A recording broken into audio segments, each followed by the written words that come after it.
And we're live. Yay! Yes. Hello, everybody, and anyone who is here. This is me. This is my channel, so you should know who I am.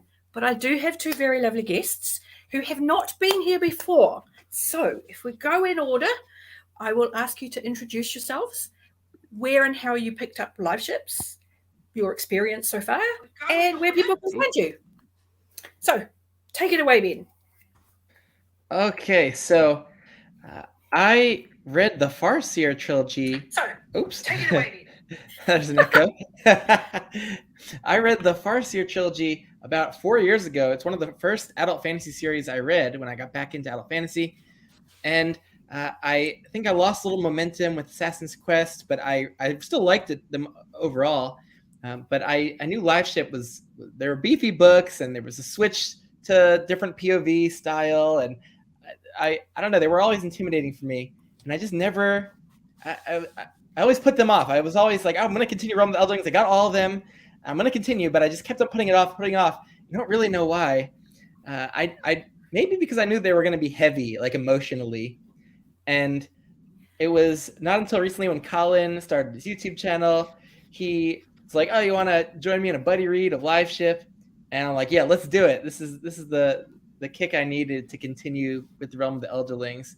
And I'm glad I procrastinated because I've loved doing the buddy read and chatting about every book. It's really deepened my experience, and I felt like had me reading more closely. But I absolutely adored all the books in the trilogy. Definitely is one of my favorite series of all time now. Recency bias, whatever. But I have a strong feeling like I'm gonna love it for years to come and want to reread it. But so it was my first time reading Live Ship. I've only read Farseer trilogy once a bunch of years ago, so my memory for that one's a little hazy, and I might not have made some connections for some important things. Colin is asking if I wanted to be spoiled on stuff, but I was like, no, I'll just find out some crazy reveals maybe in the Tawny Men trilogy coming up.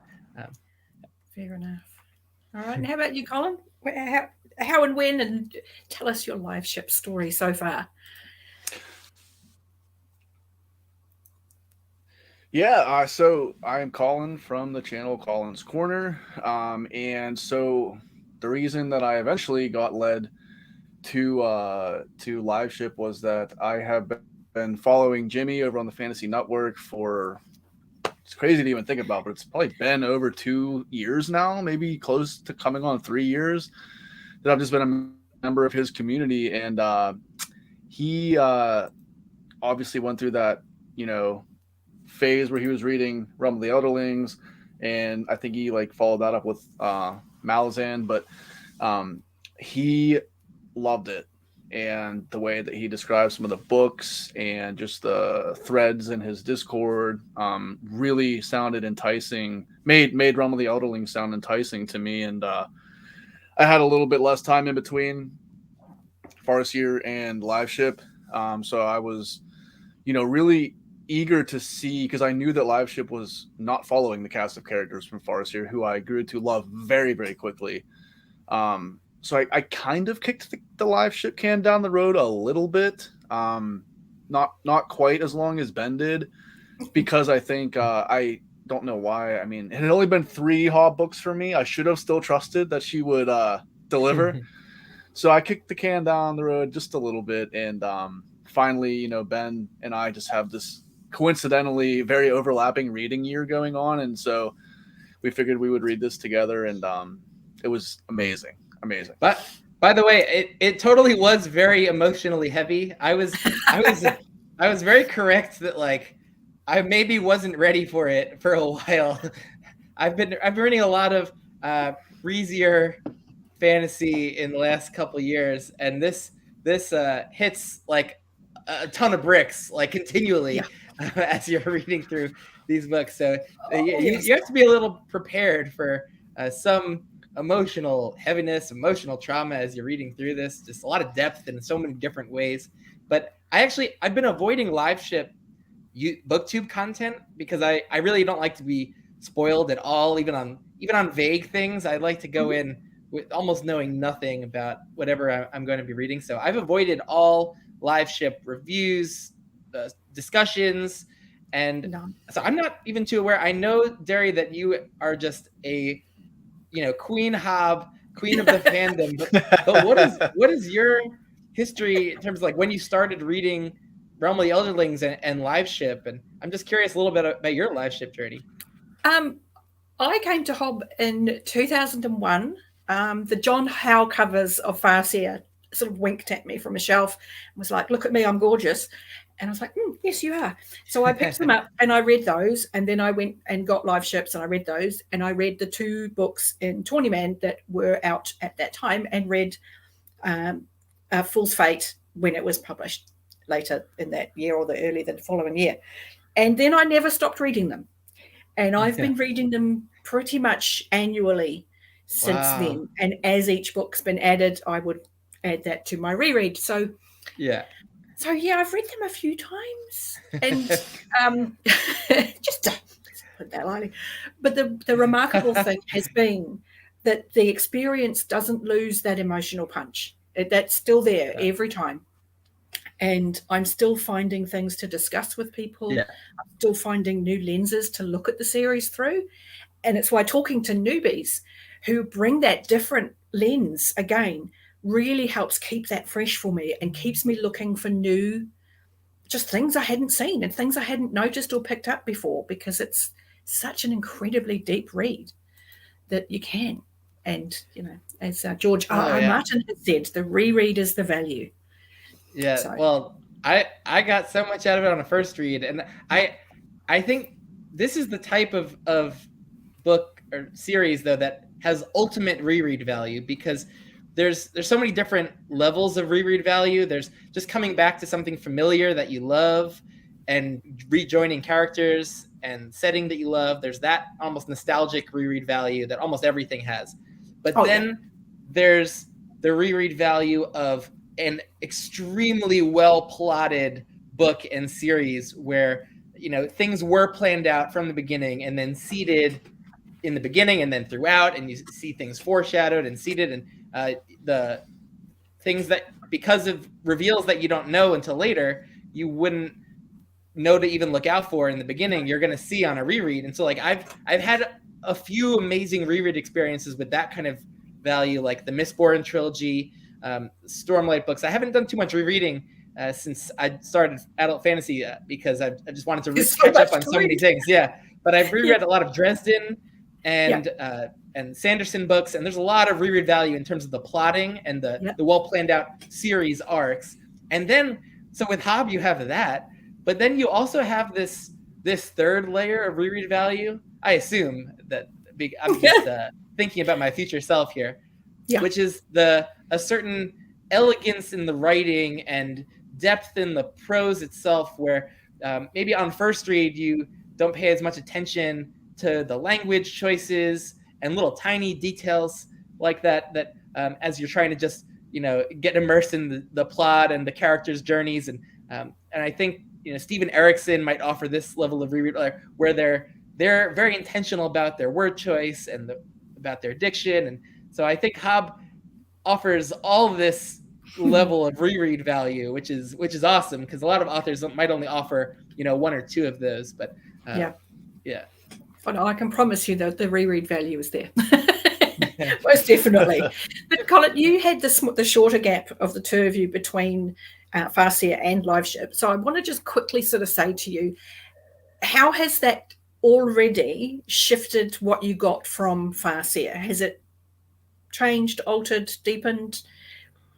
What would you say? I think so that's a great question, because I don't know how Ben's mindset was going into this with that much time in between the series, but my antenna was up. My feelers were out from the get-go, trying to figure out how these events were somehow going to connect to the Six Duchies. And it was really hard to do, I think, at first, because the first book, there's not a ton of it that's super obvious. But I think that the main reason is that the scope we get in Liveship is so much grander than it was in Farseer.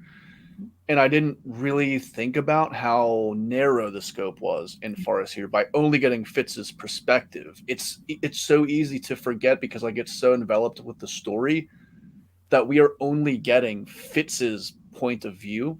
Yeah. So we are only getting how Fitz views character XYZ, how Fitz thinks this scenario will play out, how Fitz thinks this is going to affect the world to come.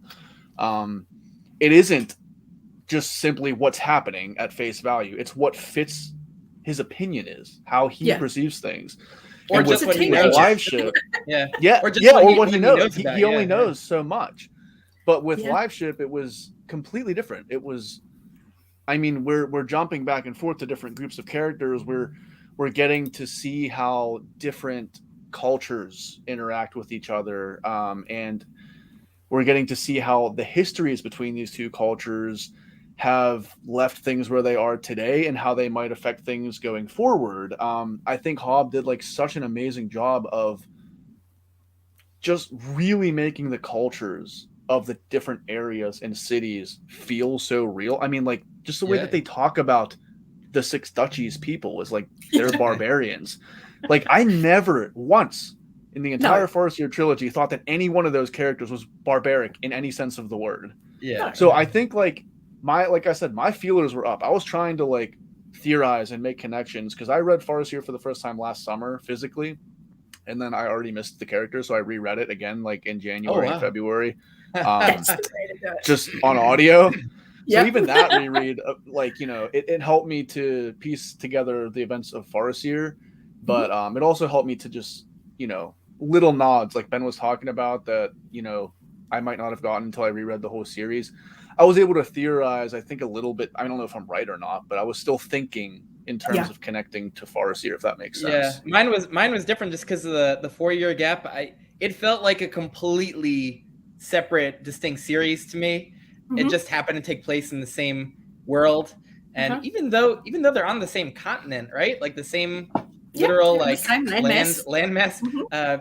It felt so removed from the Six Duchies, and I couldn't make out any actual like connections and links in characters or plot points. So this very much just felt like its own complete separate series, and like I got so attached to it that I was so sad when it ended too, because I know we're leaving these point of views, and it got me excited for the Rainwild Chronicles because I figured that we're gonna get at least some overlap in the location. I imagine we're going to spend time in the Rainwilds, maybe with some character crossovers and plot continuances from Liveship. So I'm really hyped for Rainwild now, but I'm sad that this narrative style is done for the moment because I got so attached to it.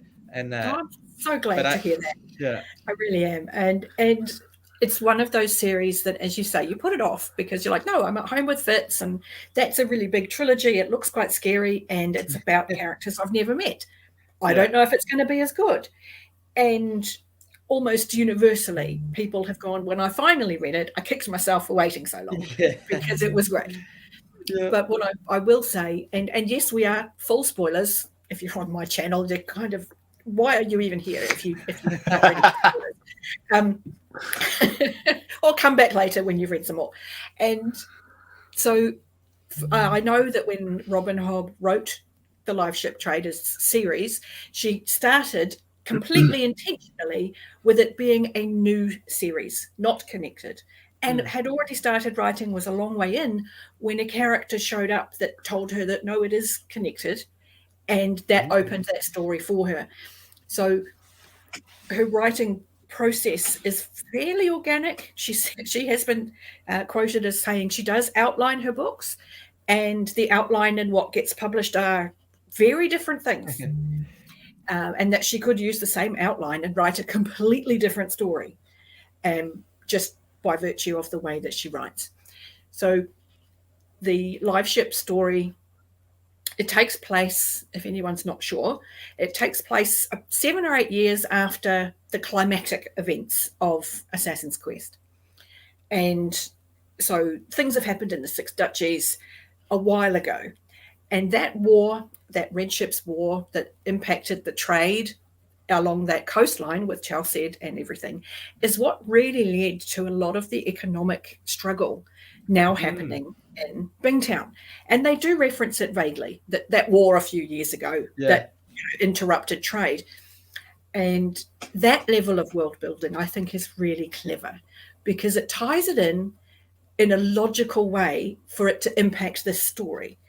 And because without that, you wouldn't have the situation where, okay, now Kyle needs to desperately make some money and this is the way to do it. Because of the economic pressures, slavery has become a thing in Bingtown. And that really works for me. And you can, that thoroughness in world building is really satisfying to read. Yeah. And I know Tawny Man is another sort of 7 or 8 years later than events at the end of Liveships. So consider that going into Tawny Man. As for Rain Wilds, that again is after Tawny Man. And I will say to you, because I'm pretty sure you've both read A Song of Ice and Fire, the Rain Wilds is the Feast for Crows after A Storm of Swords. Tawny Man completes an arc. So when you do go into the Rain Wilds, you have to be ready for a soft reboot with new characters and a new situation, which is why I think it has historically not done very well. People finish Tawny Man, go into the Rain Wild, and they're like, oh, okay, this isn't as good. It's still Hob, and it's still fabulous. Well, that's good to know about the expectations, because I just loved going from Storm of Swords to A Feast for Crows. I like changes of pace in a series. I love when books actually feel different, or sub-series that feel different and unique and just change things up. So I'm game for that. I'm so tempted to just like skip Tawny Man and go to the Rain Wilds because I want to find out what's been happening in there. I know I can't. This is a series that you very much need to read in order. Yeah. I actually did make some notes though. What were you going to say, Colin? Oh no, I was just go for it. It's funny how like you read Farser and you want to skip the Tawny Man, then you read Liveship and then you want to, Yeah, exactly. It's just a sign of extraordinary writing. Yeah, I mean, yeah. I think what Hob definitely has shown me, just in a general sense, is like, I didn't really have a very strong opinion one way or the other on first person narrative. But I think that she has spoiled me in a way to show me what can really be done through the first person narrative in Farseer. And I also didn't have a very strong opinion on whether or not I liked a slow burn type of book or whether I liked more action. But every single book in the series, I mean, there have been like slow, maybe not quite sloggy, but slower like chunks of some of the books. But somehow I always look back in the first 6 books that I've read, 200, 300, 400 pages in, there's always a moment where I'm like, I am completely invested in these storylines. And I don't even remember when it happened. It just, all of a sudden, I have to keep reading. I have to know what's happening. With Liveship, it was like, why did we leave Brashen and Althea? Like, you can't leave me there. Like, and then we'd get into the like 3 pages into the next perspective. I'd be like, oh yes, I need to know what's happening with Kenneth. And then I'd forget all about Brashen and Althea. And then the next chapter they'd come up, I'd be like, yes, I forgot I wanted to know where they were going. Like, it just so subtly, she has a way of connecting me to the world that she's created. And it's just amazing. It's amazing. Yeah. Okay, I'm never going to agree with someone enjoying Hob. But I wanted to just touch on the law. And yes, we will get to that, Evie, when we get there. I wanted to talk, and we've started already, with the world building and the law around, just in general, the world building and law. And I wanted to know what you thought about the stone dragons, obviously, that we got at the end of Assassin's Quest, and the dragons that we now have in Liveships. I mean, how do you see those connections now rather than, when you came into the series? What sort of changed there for you, do you think? I mean, there you could maybe help me out a little bit, but there was at some point in Liveship, we were getting maybe Tintaglia, when she was entombed, was discussing with or feeding memories to Malta and Rain, but we got a sense of like a look back into the past in that chamber where Tintaglia was, where elderlings who were maybe on the verge of dying, they would put their own consciousness and memories into like a stone dragon and then fly around for like a day or two and then go somewhere and die. And so like at that was like, are those what the stone dragons were? But like this sounds like it was just like an elderling doing a temporary transformation before they died and not a real dragon. So I was confused because that was like a moment where I immediately thought of the stone dragons from Assassin's Quest, but I didn't know what to make of that connection. You got that exactly right, and well done. Not everybody catches that on their first read, so very well done there. And yes, that is exactly the stone dragons in the Stone Garden. So those ones in the Stone Garden were just recently. They weren't like always dragons. Those were actually elderlings that transformed into dragons. That carved a dragon and poured their memories in. And then, but so they were only able to be out and about and alive temporarily, right? Because they in much the same way as when Verity poured himself into Verity as dragon. After the Red Ship War had been ended, all of the dragons returned to the Stone Garden and went back to sleep. And we do get a little bit at the end of Assassin's Quest where Fitz has gone to sort of see them all return and can't make a connection anymore with that dragon. Like it's sleeping, there's something there, but not enough to be alive. Okay. So there is a clear connection there. Okay, I'm glad I was able to catch that. So yeah, the memory stone is absolutely a key thread. So well done for catching that one. Yeah, I missed that. I had a different theory, but it wasn't, I guess, too far off. I just kind of figured that like where the Stone Garden was just a different climate, so they had to figure out a different way to like cocoon. I didn't know like fully how it happened, but I knew like they used like their saliva, right, to essentially form the cocoon up the Rainwild River. But the idea of like by the end of Liveship, I just kind of got the idea that like dragons in this world were essentially like almost like history books. Like they were like the protectors of memory. They are the ones that have lived through centuries, have lived through so many different world events and have seen how things play out when this happens or that happens and this happens. And they're so based around memory. I thought it was really interesting how, and we don't get a lot of it in Forest here because, again, we're just getting Fitz's perspective. The amount of stuff that Verity was able to figure out about how to actually quicken a dragon. And like it was just like it blew my mind reading Liveship. I was like, Verity he probably had other help that Fitz wasn't seeing. I don't know for sure. But he seemed to understand like how it was just weird. It was like a calling he had. And he just was kind of like figuring stuff out along the way.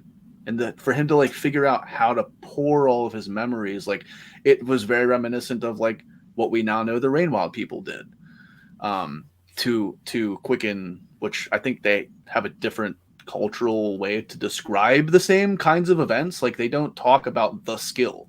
They don't talk about quickening, but they're doing the same types of things. Like different people in different parts of the world have figured out how to quicken these animals, and it's all surrounding memory. And I thought that was like super, super cool.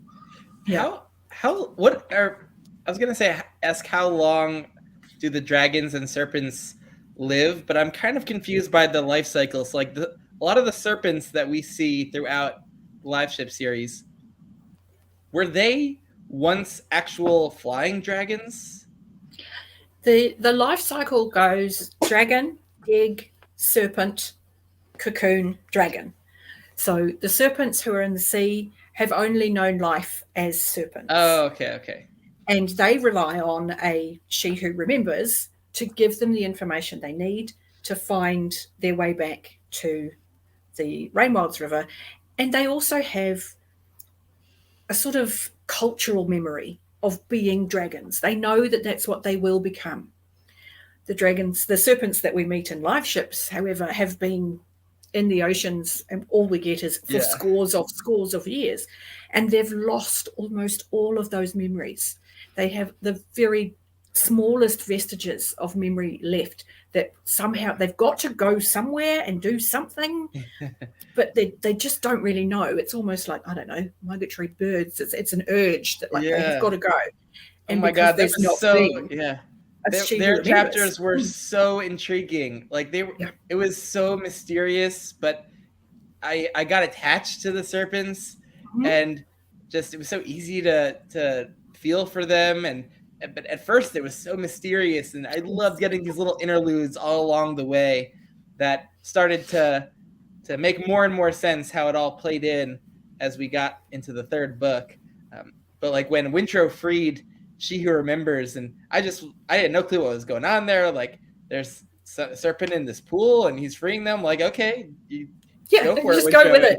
And then ended up being She Who Remembers and almost killed him by accident, but then through some nice karma, she helped him out, and that was such a great reveal that was She Who Remembers, and you're hoping that she'll go and find the serpents, and then it'll all be happy. But of course, with Hob, it's much more complicated than that. It's like she doesn't find them for a while, and the serpents first get kind of taken in by Bolt, who is partnering with Kenneth, and so their serpents are, they're trying to, make it to they're confused. As I say, they've got this memory that they should do something, and obviously the wizard wood that they've made the live ships from, the sealed carcasses ultimately of the dragons, is clearly leaving some kind of trail in the water of dragon. I don't know, scents, toxins, something. And so the dragons are very confused. The serpents are very confused because they know it's a ship, but they also know it smells how they need something to smell. So they're like, okay, well, if we follow it, maybe we'll get somewhere. And those were some great clues too that Hob was leaving for us, that the live ships were, not just like separate entities like these ships thing, but were related to dragons and serpents in some way, but it wasn't clear how until we finally get like the full explanation of how the live ships came from those wizardwood logs that actually had the dragons inside them, and that was like pretty horrific to learn about, that they would basically take the living dragon piece out and then make the ships out of them, and to learn that Paragon was made from like two of them was also really fascinating. It explains so much. Because I've said many times he's my favorite of all of the characters in live ships, because he is so complex, and the fact that he's two dragons adds so much depth to that. The other factor, of course, is that plays in very strongly to the themes in the series around slavery and agency, and who's in control of who and who has the right to do that, and the value of life. So with knowing that and the themes in Farseer, there's this sense of an individual worth of a person being so very important. How did you feel about this created personality that we got in the live ships? I mean, are they an individual being? Should they be called sentient, or how do you feel about those? Oh yeah, they totally felt like their own distinct being and entity, like Vivacia that we come to know once she gets quickened in book 1, and Paragon. They feel separate from the dragons inside them, and even separate from just like the sum of the memories that like the humans passed into them. They have their own way of relating to the world and others, and they have their own emotions, and they have their own likes and dislikes, and so they they were so complex because they kind of don't have agency in terms of like who's controlling them, who's captaining them, what they're doing, what they're used for. Like Vivacia gets used as a slave ship against her will, but they do have some level of agency too with like the things they can do to make life harder or easier for their captains and people on them, and so it was fascinating to see like the little bit of agency that they have actually was really important to whoever was using them or sailing on them, and I definitely felt like they were distinct, real entities that had their own right to life and should be respected. Yeah, I think my emotional connection to like the live ships, I was silly to think that a sentient ship would be free of emotional turmoil in a Hobb book, but I thought that, I mean, like my initial thoughts of them, which was, I thought it was awesome. I was like, this ship's freaking alive, like just talking to people and chilling, like cool.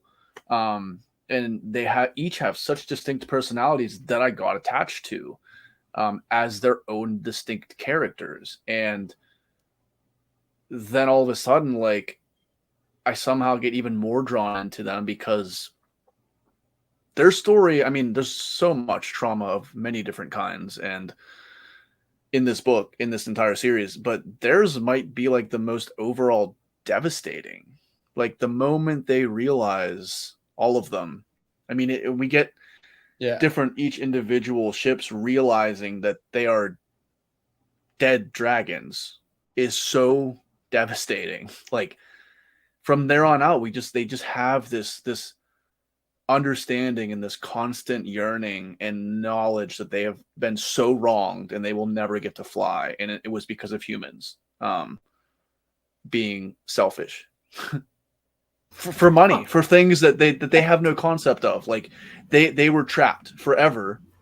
The only way they can get out of it is if they burn, basically, right? Yeah, that heat from the sun. Even if they sink, even if they sink, they're still, so like realizing that, like it was just so devastating. And then again, of course, it's human beings like being selfish and like ruining the world or the world of some other being that has no business. I mean, even with Tintaglia, we see like she's just so like, why would I care about you? Not that I don't, but like, why would I? Like, I'm a freaking dragon. Like, you guys have ruined, almost completely extinct. Yeah, I'm my race. There was a kind of blissful ignorance though with the live ships when they didn't know that. They kind of just they seemed to really love fulfilling their role as these partners of the ship families and the trader families and the captains. And like Ophelia, even when she learned about the history, since she didn't personally like remember it or feel connected to the dragon past, like she was like totally just fine with it all and still happy, is still herself. But just what the effect that learning about their history had on some of them, like the Kendry or Vivacia. It was tragic. There's definitely a connection there, and you mentioned it earlier, where the wizard wood was broken up for the timber for the ships, and they removed the dragon husk ultimately from inside. Some of them were alive and some weren't, and I think this is where we see, for some like the Kendry and Vivacia and Paragon, their dragons were clearly still alive when their cocoons were taken, whereas for Ophelia and some of the ships who weren't altered with the knowledge, their core was gone. And I think at that point the wizard wood only has the human memories that have been imbued into it, rather than still having dragon life within it. But Colin beautifully segued into my next thing, which was the theme around trauma in the series and how we see it play out in so many different ways.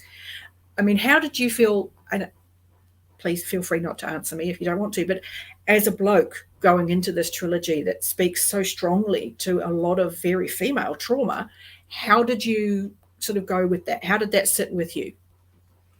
Because I'm curious.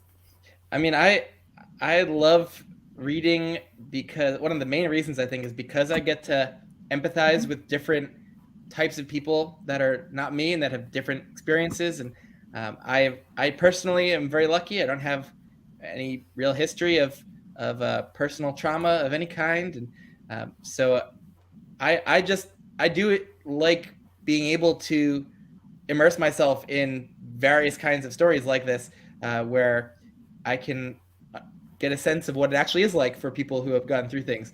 So it was really intense for me, because just how made it really easy to, I think, just be in these really complicated minds, and with who, there seems to be some history of trauma with characters like Althea, and Kenneth, and just seeing them not maybe be able to be fully honest with themselves and with others about their emotions or their pasts, and trying to repress things, and the way that we're in their POV, but so Hob gives us clues and hints that about things, but we don't really understand the full picture until later on. And but it was really intense but fascinating to see it all unfold, and to see the effect of trauma through time, and how some characters maybe were not able to escape the kind of impacts of it and the cycles of trauma, but others maybe were, like Althea, with some connections that she made to other people, and Vivacia and people in her family, and Brashen, whereas Kenneth, maybe his trauma were just too intense, and but he in the end was not able to kind of break the cycle and not enact trauma upon others, which I know is a very realistic thing, where people who undergo personal traumas end up kind of playing them out later in life, and it's very unfortunate if they don't are not able to overcome it or get the help that they really need to get through it or overcome it. But yeah, I was utterly engrossed by it all, and I think added a lot of depth and character depth and complexity. So yeah, I didn't mind even the really tougher parts, like when Cirilla was going through becoming a sex slave on the Chalcedean ship, or Althea. Like, I was just hoping it wasn't going to happen, because Kenneth threatened the rape at one point, and I'm like, oh god, thank god it didn't go through. Like, we wouldn't have been able to come back from this. I still want Kenneth to have a happy maybe ending. And then that was just such a really tough scene to read, even if it wasn't graphic or anything. But no, I appreciated all of this really deep exploration of trauma, because it gives me insight into life experience outside of my own. Yeah, no, I agree. I think I also am not somebody that has suffered any type of trauma, like is basically portrayed throughout the entirety of this series. But I think that, and I kind of mentioned this in Farseer, that authors like Hobb, and I guess I will see Erickson, Martin, some of the pillars of the fantasy genre, have shown me what the fantasy genre can provide in terms of a way to explore these things. And Ben in our discussions talks about all the time, Hobb is kind of different to read, because it's we read for escapism in a way sometimes, and especially if we're reading fantasy, we're doing a little bit of that. But Hobb doesn't let you get away from the effects of real life. And I think one of the most standout aspects of the series was how well because for somebody, again, that hasn't dealt with a lot of these things, she was able to show in 4 different characters that I can just think of off the top of my head, how going through these situations, these traumas, anything that a lot of these emotional trauma, sexual trauma, whatever it is, how it affected these people in real life after it happened. Some of these people were affected forever, based on these events. Some of the people were able to accept and do something about it. Some of the people were not. And kind of like Ben. I mean, it was funny when I did my mid-year book freak out tag. One of the questions was my favorite character so far this year, and at the time I had only read Mad Ship, and Kenneth was my favorite character. And I still think Kenneth is probably the most well-written character, personally, that I've read all year. And like what Evie said, I hate that I don't hate him, because reading that scene was disgusting. Like, Yeah. I'm surprised there isn't like a trigger warning at the beginning of that book, because I have not been through that. But being in his mind, for somebody that had been on the receiving end of something like that, to be in the attacker's mind was disgusting. Yeah. Was absolutely disgusting, and very, very hard to read, and very, very hard to accept that this is something that happens in real life all the time. And then people don't get believed, just like Althea wasn't believed by some of the people that were closest to her. And that made me even more angry, because Kenneth was gaslighting her. But then at the very end, it's like, I still don't hate Kenneth because all of this happened to him. Yeah. And it's the reason that he's like, it was so intricately woven throughout the story. We see Cirilla, with Cirilla needing to feel like she has control over things, because she went through a situation where control and agency was stolen from her. Yeah. So she now feels like she has to go and take any amount of control that she can get. It was pervasive throughout this entire series, and it was really hard to read about sometimes, but I think it provided a really good look at what this can do to somebody in a real life scenario, and how it can affect somebody forever if they were the recipient of something like this. So I thought it was hard to read about, but like, man, if I don't learn things about real life from reading Robin Hobb, I do. Yeah. Yes. Yeah. One of the really interesting things about how Hobb handled Kenneth, and she signaled to Kenneth and the reader that like this was a line that you can't come back from, that if you cross, like, this is your decision, and this is evil, and there's no come back. Like, she had the charm tell Kenneth this, essentially, that this is a line that you cannot cross.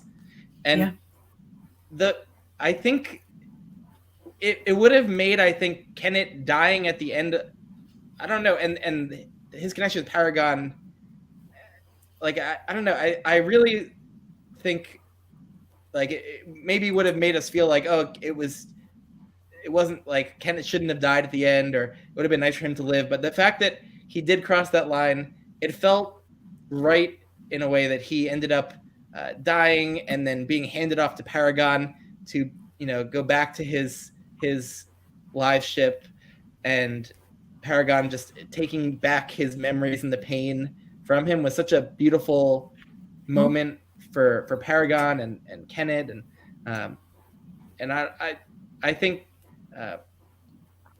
I don't want to say that, like, oh, the scene with Althea was inevitable, or that it was good plotting or whatnot, but I do feel like it made Kenneth's arc just feel almost perfect in the way it ended, and it wasn't all just happiness that we can overcome trauma. Sometimes we do fall prey to bad impulses or cycles of trauma, and we don't absolve people or forgive them, but we can understand maybe why they were the way they were, and hope that we can do better going forward, and get people the help and form the connections they need, so they don't do those things. I think for a lot of first-time readers, there is that, as you mentioned earlier, that hope of redemption for Kenneth, because you want that redemption arc. You see him being very charismatic. You see the good that he's doing, however unintentionally, for a lot of people. Like, it's not just the people he's actually interacting with. By virtue of just the way he is, things around him improve. You get entire settlements suddenly flourishing. There are literally hundreds of people whose lives are better off because Kenneth exists. So you're hoping that he gets that redemption arc. And I do remember very clearly, because it's that kind of scene, when we got to that point in the book of how angry I was And I mean, I've got other reasons for that as well, and Colin sort of touched on it, and that I have, as a woman, had to deal with some of these things. It was very triggering and very traumatic, but I was angry because it meant that he couldn't be redeemed. That was it. That was no. There's no coming back from that. And I felt betrayed as a reader because I wanted a redemption arc and I didn't get it. And I also want to touch on this comment here from Maxwell, saying he understands the cycle of trauma and abuse, but Kenneth not breaking the cycle ultimately made me unable to emphasize with him. I want to just respond to that with the facts of Paragon took child Kenneth's memories. Kenneth literally has no memories of trauma. He knows things have happened to him, but everything connected to those events, those emotions, that damage to his psyche, he has given away. He can't integrate those things into his personality because he hasn't got them. So he's literally a psychopath. He has no ability to grow with that knowledge of how to be better. He doesn't have it. He doesn't have that in him. And the parallel of that with forging, I think, is something that Hobb was definitely playing with. That that loss of memory takes something from an individual. It takes away part of what makes them human. And, you know, we mentioned earlier that memories form the identity of our life ships and how critical that is to their personhood. And I think that is a lot of the conversation that Hobb is having with us. So for Kenneth at the end to be taken back into Paragon, not only are we seeing the ending of a very broken person, but we're getting a healing within Paragon because Paragon only has the broken parts of Kenneth. And now he can heal that almost within himself. So, but then, you know, I'm a little bit taken with Paragon. So I pay very close attention to Paragon. Well, and then the other thing, like to kind of counter that a little bit, is that if I'm not mistaken, there's a scene, the Althea scene with Paragon, where he chooses to not take her memories, but only take her pain. Yes. And thank you for mentioning that, because so then Althea is able to get past it because she maybe not get past it, but she knows why she acts the way she acts, and Kenneth didn't. He just acted. Yeah. Evie's just said it quite really well. Paragon took Kenneth's memories but didn't take the pain, whereas with Althea, he's taken the pain but left the memory. Mm-hmm. And I've spoken to my therapist about this whole thing because I've had some really interesting discussions with people over the years. And some women who haven't worked through their own trauma fully are very angry that she got the magic wand and got to heal. I'm like, actually, it's very specifically stated that she still has work to do. And when I spoke to my therapist about the situation, she said, basically, it sounds like she's just been able to skip the first couple of years of therapy, where all you're dealing with is the pain and the shame and all of the negative emotion that comes with it before you start dealing with the actual event. So I did really appreciate that Hobb was so specific in saying, not taking that memory, just the pain. And that was actually Paragon, right? Yeah. Deciding to do that for Althea based on the experience he had with Kenneth. He's like, because he had the sudden realization too that Kenneth was irredeemable. Like, he was beyond saving. He figured out why. Yeah, and he really felt like what was done to Althea was maybe partly Paragon's fault. There was a sense of responsibility. So like this is my pain that I should be burdened with. And in fantasy, we also do have magical solutions to things that we don't have in real life. So I'm okay. Like I felt great for Althea that she's able to skip therapy, especially because our advanced understanding of mental health and therapy is not available to her in That's right. in her setting. And so I was quite happy that Paragon was able to accelerate her healing. Yeah. Because this is part of what fantasy offers us is some level of escapism where like this is actually cooler than our real world in some ways, and we can do some really magical supernatural things that we can't do in real life. And so I wasn't upset about that, and it's one of the things that makes this a fantasy series and not just realistic literary fiction. Yeah, absolutely.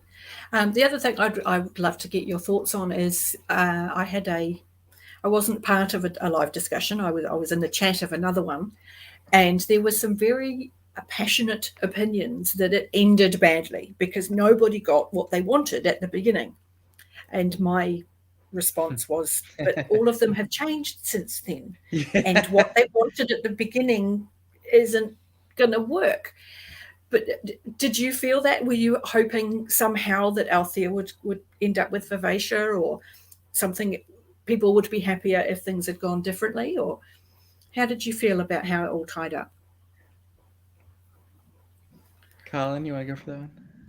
Sure. I mean, I think it was really indicative again of how real life can be. I mean, like a lot of these characters are either in like emerging adulthood or a young adulthood when we meet them. Like Wintro is a teenager, Malta is a teenager, Althea is in her like early 20s, Kefria is not much older or something like around that. And I had a certain vision of what I thought I wanted my life to be, where I thought I was going to go, what I thought I had to do to get what I thought I wanted. Yeah. But if you would have asked me 6 years ago what my life would look like in 6 years, like it looks like now, I never would have been able to put that into words. And I also never would have been able to picture this, my life, as being what I wanted until it was shown to me. And part of that was like growing along the way and realizing maybe that things aren't quite what I think they are, or that I don't quite want what I thought I wanted because it isn't what I thought it was. Like we get a lot of that. I mean, especially with Althea, and even up until like the very end, she was toying with just letting go of wanting Vivacia. Like she's like, I have everything I have done up until this point was because I wanted Vivacia, and now that I could theoretically have her, I don't want her. Why not? Yeah. And then she's like, but I cannot in good heart take the ship from Wintro. It isn't my ship anymore. I know what she is now. It changed everything. And then some people like Brashen always wanted his own ship. He got it, not nearly in the way that he thought he would. But he got it. I mean, it's very interesting how like nothing quite happened the way any of them thought that it would, but they all. I mean, Malta, that's a whole nother thing. Malta wanted to dress up. Malta wanted to go to balls and be the center of attention and with nice dresses with a handsome man. And it was a long and windy road to get there. But man, was that satisfying in the end when she was and Rain were the center of attention in Jamelia at the ball with the elderlings dancing together, but not caring about. That's right. What other people were thinking, and just being wrapped up in themselves, and you could see all of that growth that Malta had. But then hop through in such an amazing line that I did not expect. It was such a surprise. Like it was maybe the biggest surprise of the entire trilogy was the little line. Like, what could be better than this? Oh, telling Dello about it. Like where you still get that glimpse of that such a young great Malta moment where it's like, it's like. People do change and grow, but they do hold on to parts of their younger selves as well. And there are through lines in our identities. And that was just such a wonderful way to end Malta's arc in this series. Like I was reminds so you that satisfied. she's Yeah. still yeah. And Wintro, like he doesn't end up at his monastery, but over the course of the series, we learn that he maybe is happier or able to find a different kind of happiness and fulfillment away from the peaceful life of the monastery with bonding with Vivacia, or realizing that other people are trying to tell him that maybe you could be a servant of Sa in your own way in this kind of life, and it doesn't have to be just in the isolated monastery. And so I thought he ended up in a great place for himself. Selden ended up also a character that just blossomed out of nowhere in the second book. But I'd love to get more Selden in the series. But like he ended up like being such a crucial bridge between the humans and dragons, and now in the Rainwild exploration. And so happy for him, Kefria's taken over the reins of the family's business. Even Ronica had something of a satisfying arc of keeping her family afloat, but also like letting Kefria have more of the control and growing as a parent. Even and that was its own very interesting arc, and being resourceful and surviving in the chaotic Bingtown. Like that was a cool arc. Even the satrap had an arc, she gave arcs to basically every main and side character, and just unmatched character work really for fantasy for sure. Yeah. Did you have a favorite, either of you? Or?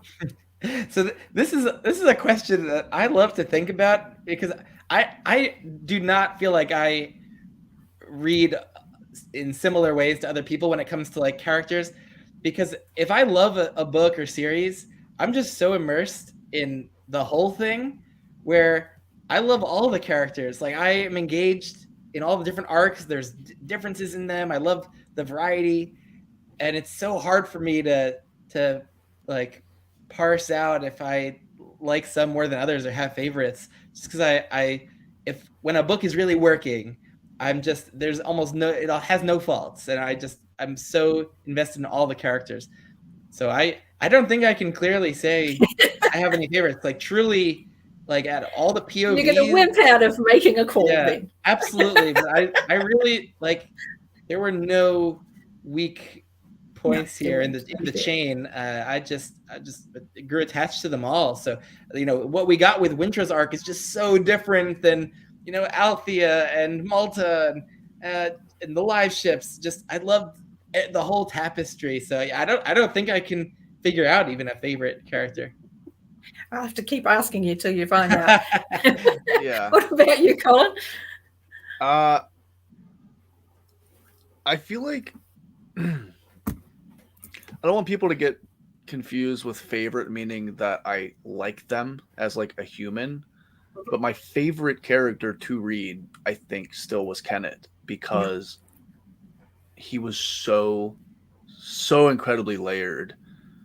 I never thought, I mean, in the beginning, he's literally a mustache twirling pirate. Like that is how we're introducing him. Like he literally is a mustache twirling pirate that ends up getting a peg leg. Like, okay. Also, it's so engaging when the internal monologue of a character is so different than what the image they project to everyone else. So like it's just so fascinating because you're in the mind. You can see how it works. Yeah. And you're like, oh my God, like these people don't understand what's going on inside Kenneth's mind right now. Yes. So I would say my favorite to read was probably Kenneth or Paragon overall. But if I have to pick one and not wimp out on Derry, I'm gonna go with Kenneth. not that I loved him overall, but he was my favorite character to read about. He is a fascinating character to read. He really is. I want to briefly circle back to kind of the previous thing we were talking about, because it's something that I've realized recently with some of the authors that in this genre or other genres are highly, respected. And I think that, in terms of that one commenter that you were talking about, Derry, what I've noticed is with authors like Hobb and Martin, and I don't know about Erickson yet, but authors that I love, something that differentiates those from authors that I might be reading for the first time is because they've earned my trust, I do not go into books that they've written with expectations. So I don't give myself the ability to be let down when something that I expected to happen didn't happen. I just trust Hobb to get me somewhere. And I'm just along for the ride. You know what I mean? I didn't honestly going into book 3, I had no idea what was going to happen with any of these character arcs at all. And I was completely cool with it. I was just like, let's go, let's see what happens. Because she's earned my trust. You know what I mean?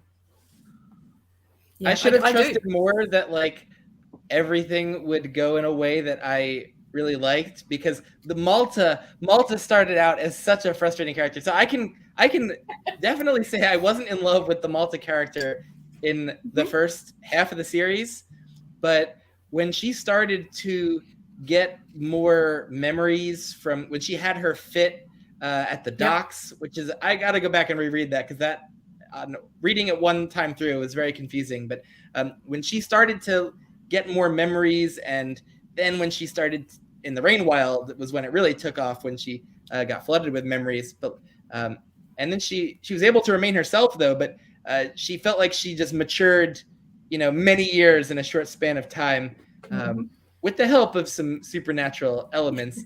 But like the growth that she underwent got me so attached to her, and the way she handled her tough situations in the second half of the series and survived and remained, strong and figured and clever to navigate, being a prisoner and being on the ships with the satrap. Just I grew so attached to Malta. I should have trusted that Hobb was going to take me there, because Malta was so frustrating in the beginning when we were in her POV. So we were privy to all of her very cruel and like vain and self-centered thoughts around, her teenage, whole situation of just it being about showing off for Dello, and it was so just mean towards the other people in her family, and not respectful to them, or not considerate. She had me so frustrated, which is great character work. Whenever you get a lot of very emotional towards a character, I might not have loved Malta in the beginning, but Hobb was really bringing her alive off the page, and in a way that got me so frustrated in a great way. But yeah, that she turned into just one of my many favorite characters. But if I didn't have to wimp out, it's so hard for me. Like I'm a sucker for sort of coming of age stories and characters, and for characters like Wintrow, whose personality is so gentle and sensitive. I think it's easy for me to identify with that, because I kind of have been that way. And so I was very easy to identify with just Wintrow's personality, and seeing him put through the ringer in book 1, where his dad is not the right father for him, just does not understand him. And then, going through being slave branded and losing his finger and seeing the misery of the slaves on the ship. Just, he went through so much, and I just felt so bad for him. And then watching him kind of grow into life on the ship under Kennett, and then just be so confused though, because he thinks something is missing from Kennett, but he's seeing all the good effects. So he's just in this confused situation.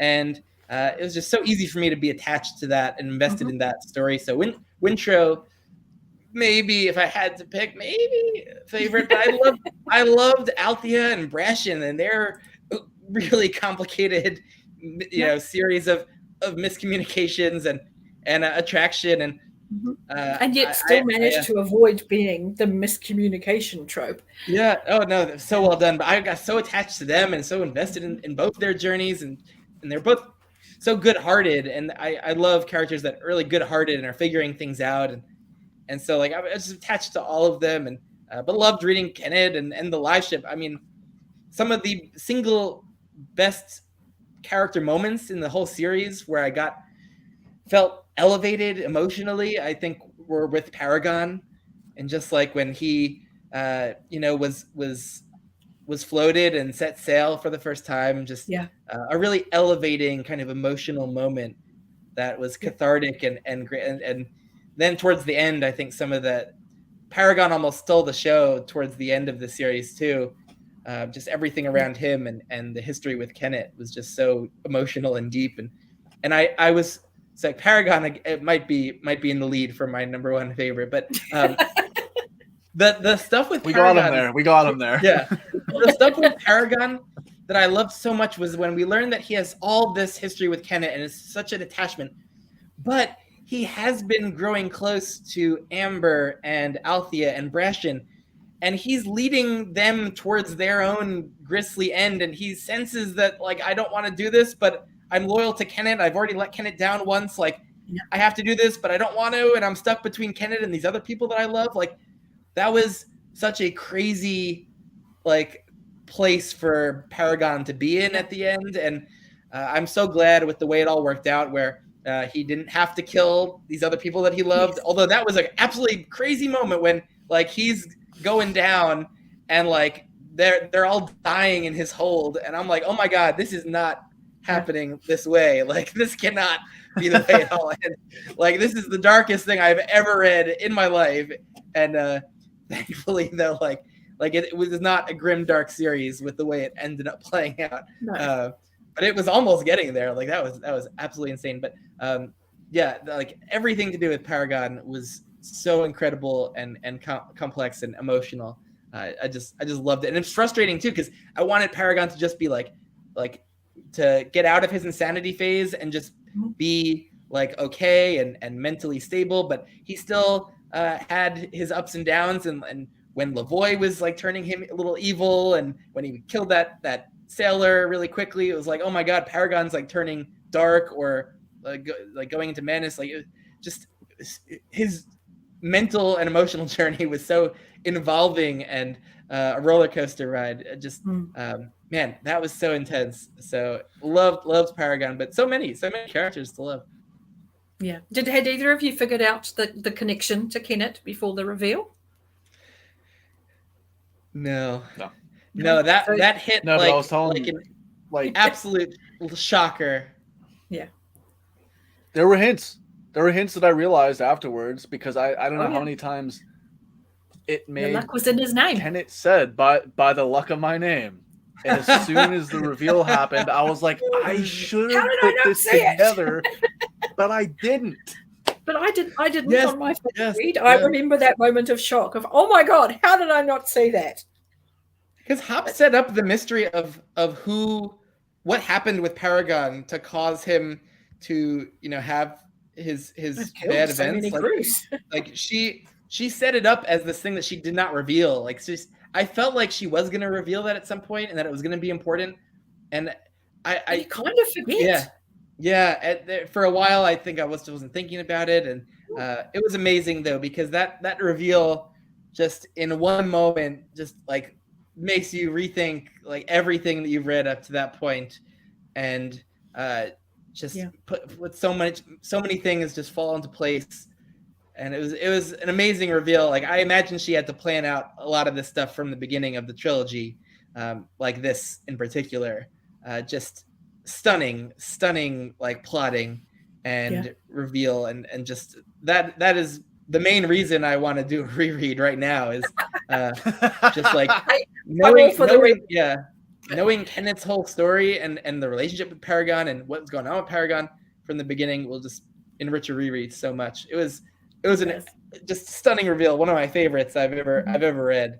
And there is another reveal in Live Ships, but it's such a gentle one, some people miss it. So was there anybody else that you had a little moment of insight for? Not me, but maybe Colin let me know in our Ship of Destiny chat that he thinks that Amber is, like, of the race that the Fool is, because they were given similar descriptors and able to work with wood in a very special way. That was one of the connections that I think I had made because I finished Farseer not long before I went into Live Ship. So I remembered, like, little details that I probably would have forgotten otherwise, like the Fool eventually just being extremely good at carving realistic puppets. Yeah. And then we see Amber, who just has like this way of speaking to Wood, and then the way that she speaks in like prophetic ways and leaves people confused. My theory was that she is of the same race of the Fool, because we don't really know a ton about the Fool's race. I mean, the Fool talks about their past a little bit in Farseer, but not too in depth, as far as I can remember. But Ben had a fun theory before we knew much at all about Amber, and before we knew anything about the live ships, was that she used to be a figurehead. And I was I mean, without the context that we now have, theory that was an awesome theory. Yeah, well, because they're described as being elegant, and but she kept on getting described by Hob in ways that you would describe Wood, like with the way she looked, and then her understanding of Wood was so, deep and personal that. And I remember reading that theory on yours and thinking, that's brilliant. It's wrong, but it's brilliant. Derry, were you fishing about Amber when you asked about another reveal? No, this was what I was after. Yep. Yeah. Amber is the spoiler, in that if you don't figure it out in live ships, and unfortunately I did spoil Evie by going, then only for Evie to go, I wish I didn't get told that, actually, and I would have had that when it came into Tawny Man, so I don't want to overtly spoil Amber. But Amber is important, and you're right to think what you're thinking. But I am curious, as to those connections that you see with the Fool. I mean, when we find Egrot's Hall, you get Amber being incredibly happy and finding the crown, and that connection. I think for a lot of people that is the defining moment. But you also get that sense earlier in the series when she speaks to Althea and literally says, "Why aren't you a 9-fingered slave boy?" And yeah, I was puzzled by that. I'm like, so she's looking for Wintro, but she has found the family relation. Yeah. And she's clearly getting the vibe that she was looking for in the 9-fingered slave boy. It's like, well, you're not quite who I was hoping to make a connection with, but you're pretty close. And that's an intriguing one, because obviously at this point, no one knows Wintro has been sold into slavery. No one knows that he's lost a finger. So she definitely had some supernatural things going on that I couldn't figure out, but I am curious to read on and see what happens. Oh yeah, that was great. What are our thoughts on Paragon's new face? I thought it was interesting that he willingly kept his eyes closed until he knew. It's almost like he wanted the first thing that he saw to be Kenneth.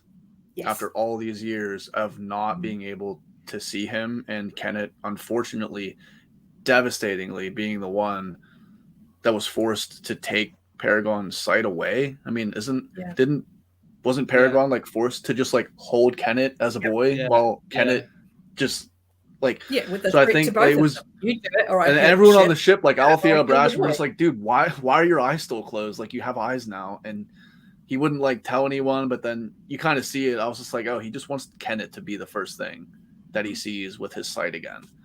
I thought that was interesting. And the face itself, so touching. I mean, the face, like Paragon seemed to be maybe romantically interested in Amber, because he said, "I want a face that you could love," and then that was like, is Paragon wanting a romantic entanglement with Amber? That was a strange help could have a shipping a person in a ship. Yeah. But Amber then carved it into someone that she did like love, right? Like, she actually made it a real person from her own past.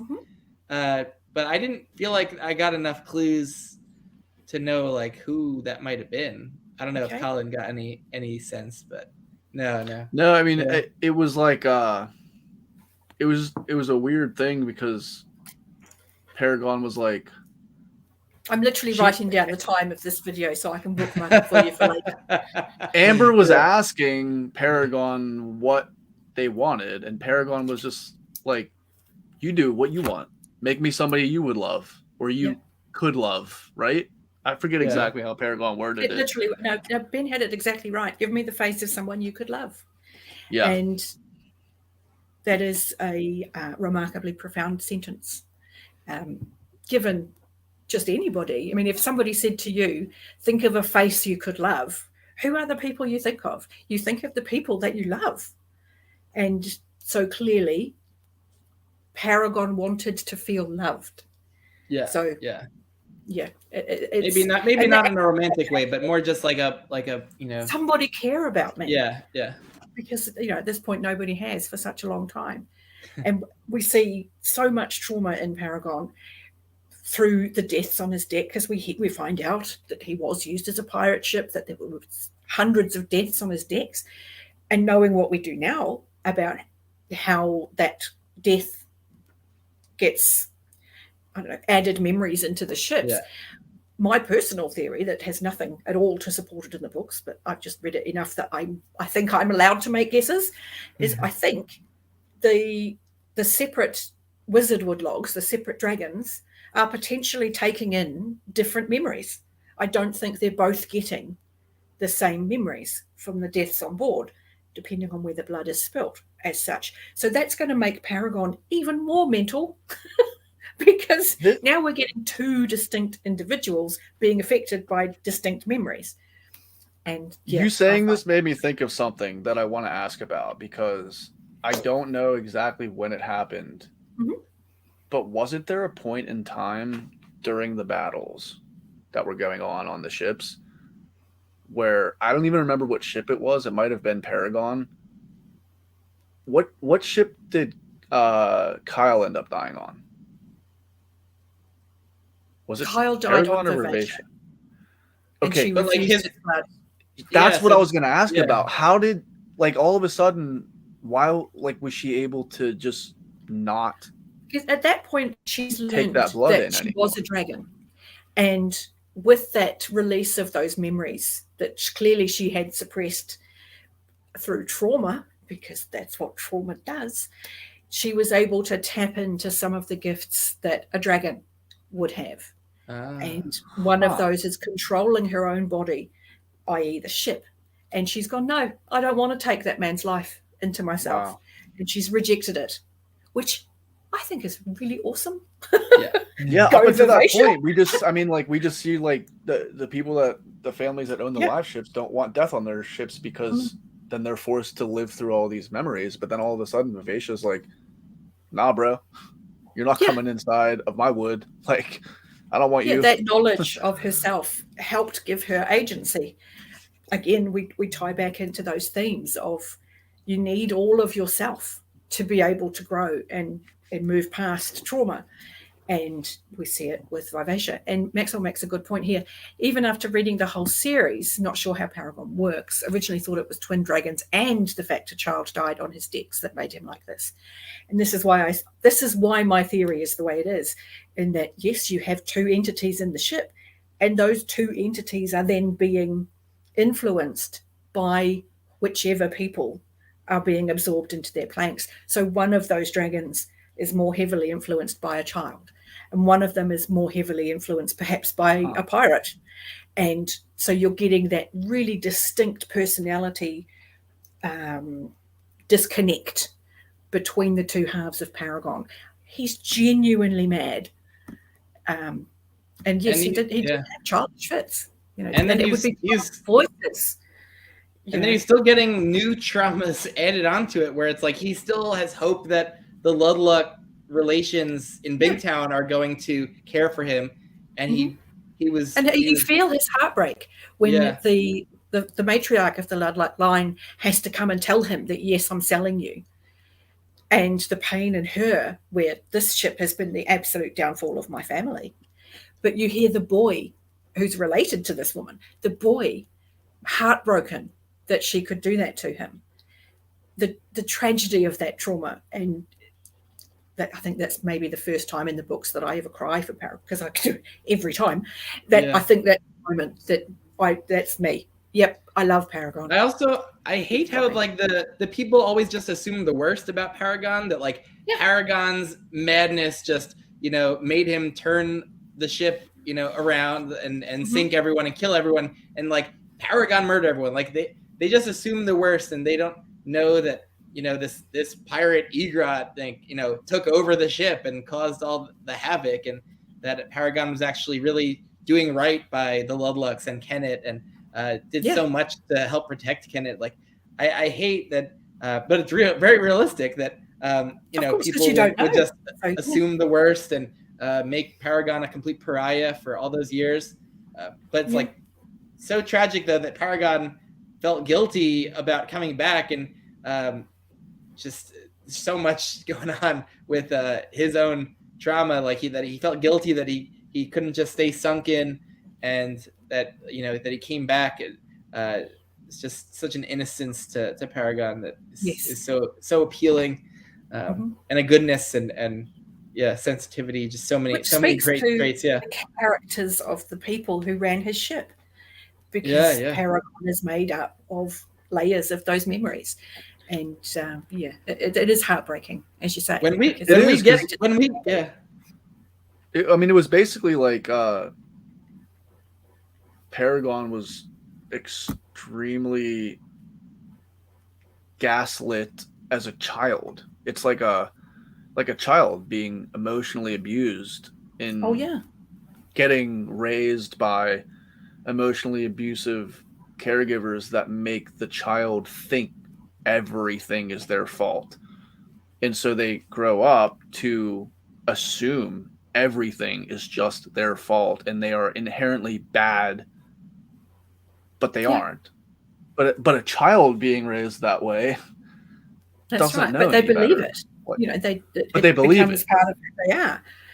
And that becomes that self-identity. Again, we come back to that whole theory around identity being self and memory, and how integrating those memories into yourself create who you are. It goes through the whole series, that concept of thought and memory forming a person. And without thought and memory, you end up as in the Farseer trilogy, you're the Forged. You have no connection anymore to humanity, to being part of a community. And that reflected in the levels of people who can and can't evolve with time. Like the people who carry childish selfishness into adulthood are less able to interact kindly or with empathy, or whereas those who have engaged with as many people as possible and expanded their experience are far more likely to be part of a community and have strong bonds with everybody. And I find that really powerful as an underlying backbone in the story. But interestingly, the opposite of the Forge is probably the drowning in memories. Exactly. If you have too many different memories from too many people outside of yourself, you can lose your identity in all of the flood of different experience. And it's like Malta, and this is why in the rain wilds, able to hang on to herself. It's called drowning in memories, and those people go bananas. That they become what did they call it? Drooling like babes. That's what they had to do with Rain's father. He's being looked after because he's not there anymore. He got drowned in the memories and it overwhelmed him, which is why it's so meaningful that when Malta is drowned in the memories, she has the personal strength to hold on to her core identity. Go, no, I am Malta, and keep tight to those elements of herself while being overwhelmed with those memories. That was an amazing scene. I felt it was so immersive. Like I was like Malta there, like seeing all of these different like ghost memories, essentially. Like that was written so vividly. I was able to like visualize being in that position, and it was so overwhelming.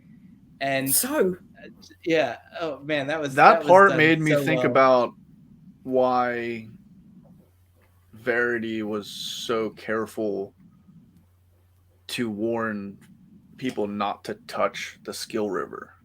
Yeah. it seemed like the same type of thing. Like he had the mental fortitude to like, he knew what he was doing. Yeah. And he knew that like Fitz had the ability to maybe grow to that point someday, but he was just like, no, not yet. Like you aren't ready for this. Mm-hmm. And then, and then eventually when gets the silver on his fingers, because then everything he touches, he gets that flood of information. Ooh. And, like even a leaf. Yeah. Like he just saw the life cycle of this tree. He picked up a leaf and he was like, oh, now I can feel, now I know the tree, and I know the acorn that the tree came from, and I know the tree that acorn came from, and I know the acorn that tree came from, and it just goes back and back. But when he picked up, I think it was a wool, I think, he was talking, he goes about, now I know the woman who dyed the wool, and I know the woman who spun the wool, and I know the sheep that it came from, and I know that it came from grass. Wool comes from grass. You know, and Verity warning him, don't follow it too far back. You'll lose yourself. Yeah, so. That's crazy. It is crazy. But that's a great connection. It's making such gentle points about the fact that you have to hold on to yourself, and yourself is your memories. It's your experiences. It's what you've lived through, and how you need to hold on to those, because they form who you are. Without them, yeah. And I like how gently that she kind of just gives you that path, and yeah, it's just there. It's, you know, I think it's marvelous. So I agree. Yeah, I mean, ultimately from here, I know both of you are moving forward into Tourneyman. Will you be going forward together into Tourneyman? That's the plan. Yep, Nice. yep. We love the discussions of each book, so we just want to keep that going. So I think we'll have one toward the end of July, beginning of August. We'll have a book chat on Fool's Errand is the next one, right?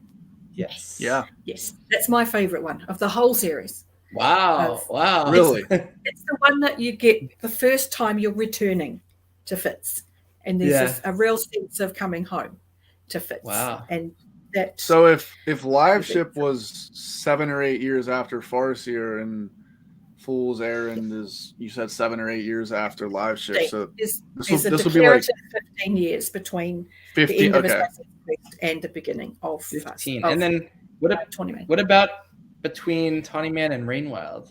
It's actually a reasonably short gap, that one. I can't be too precise, because there's a part of the story begins. It's like a prologue many years earlier, and then but it's not too long after the events of Tourneyman. But then there is another big gap before you come back. So then what? Fitz would be like in his 30s, or he's in his mid 30s. Yeah, he begins in his mid 30s for Fool's Errand, and let me put it this way: at the very last book, he's in his 60s. So we're literally getting all of Fitz's life. So we've had him as a teenager at this point, and all of the wonderfully smart decisions that teenage boys make. And we're about to head into adult Fitz. And he does reminisce, and he does look back over some of the things he's done in the past, which for me, I think is what adds value to Farseer. Because so the end of Farseer, he just kind of goes off the map, right? Yeah. He's just like, wanders and goes wandering, I'm and then done stops with in the a world hut. for a little while. Yeah. Yes. Okay, that's what I thought. Yeah. And that's where Burridge settled in with Molly, right? Yeah. That's right. Okay, and what's fascinating here is like we're about to read the Fitz series where Fitz is around like Colin and my age, so that'll be fascinating because I'm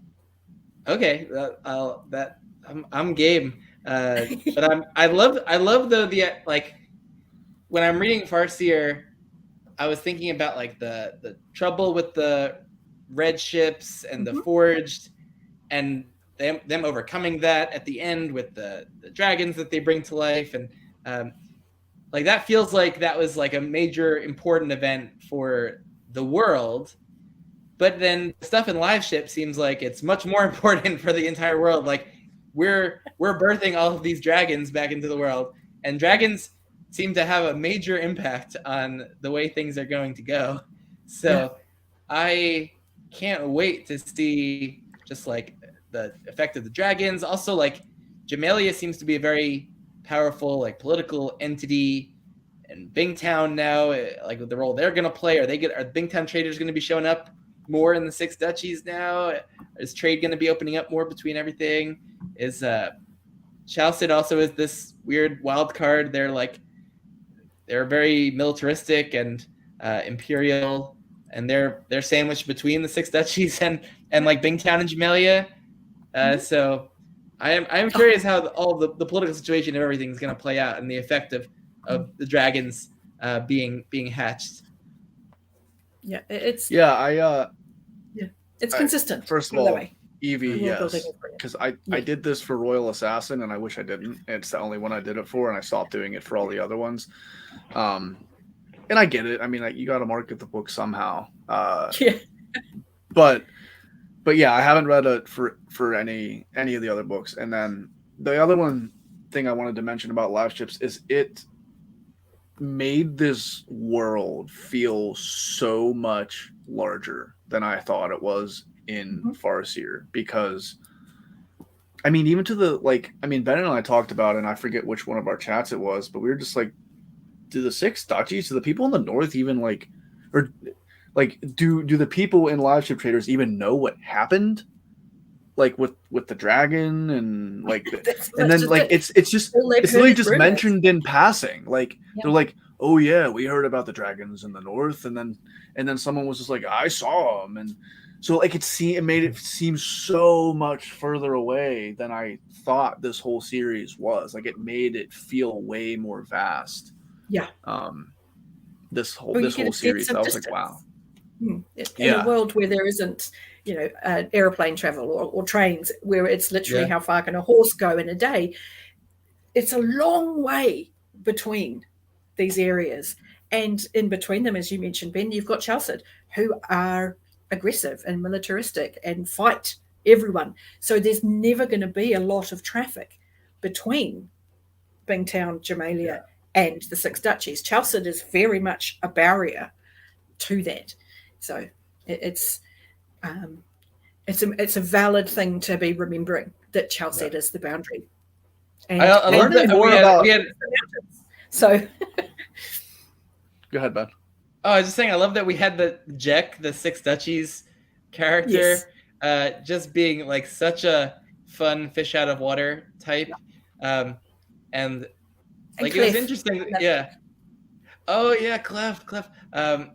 But the little taste that we got of like, oh, there's major cultural differences between them, and I love that there's also just the lack of understanding, because they don't, but they seem to know that in the Six Duchies, like, women have more of an equal kind of place in like a in ship life, or in just out in society, and so there's a sense can make of this, their own way, and whereas in Bingtown they can't, and they obviously only know very generic, bold points about each other.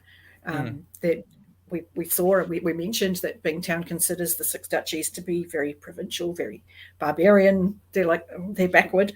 And we know from Farseer that Bingtown, people know where Bingtown is, and they know it's a place you can go and buy anything you can dream of.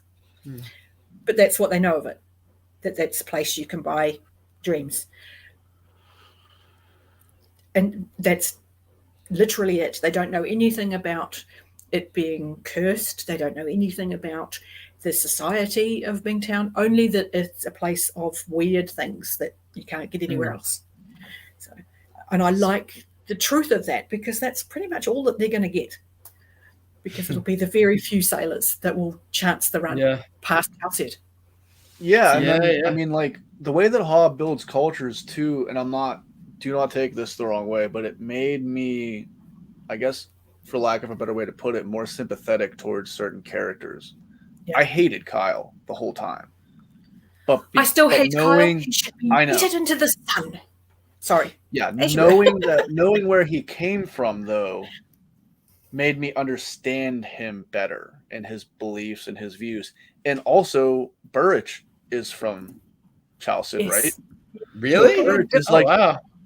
Burrich is a better example of a man that was raised with the same values. Like Kyle is still a POS, but Yeah. raised with the Chalced values. So he's very rigid and has certain beliefs about the way men and women should behave in society, and he exercises those beliefs in different ways. But then we get Burrich, who is still very militaristic in the way that he raises Fitz and his viewpoints on men and women in society and the way things should be run. But he does it in Burrich's way. Yes. You know what I mean? So like knowing where they came from helps me understand who they are and why they act the way they do better. And it's not just Kyle being written the way that he is just for shock value. He's just a guy that came from Chalced that's a bad dude. Yeah, no, he comes from a culture that is incredibly patriarchal, that is very militant, that women have no place in society, and it makes that less of a moustache twirling kind of villain. He has a backstory. There's reasons for this. Burrich grandmother was a slave, so he's never going to look at Chalced as being a society that's admirable, because no, we fled slavery in coming to the Six Duchies. So you're also getting that shift in perspective about a culture we know almost nothing about through those two characters, where the privileged are like Kyle and the not privileged are like Burrich, because those are the only two examples at this point that we have. So I liked that. I thought that was very clever. I thought it was really well done. And Evie just says the same thing. Burrich also had been of the slave family. And I was privileged. So, because that's how he got the earring, right? Was the grandmother being freed from slavery, and the freedom earring. And it's also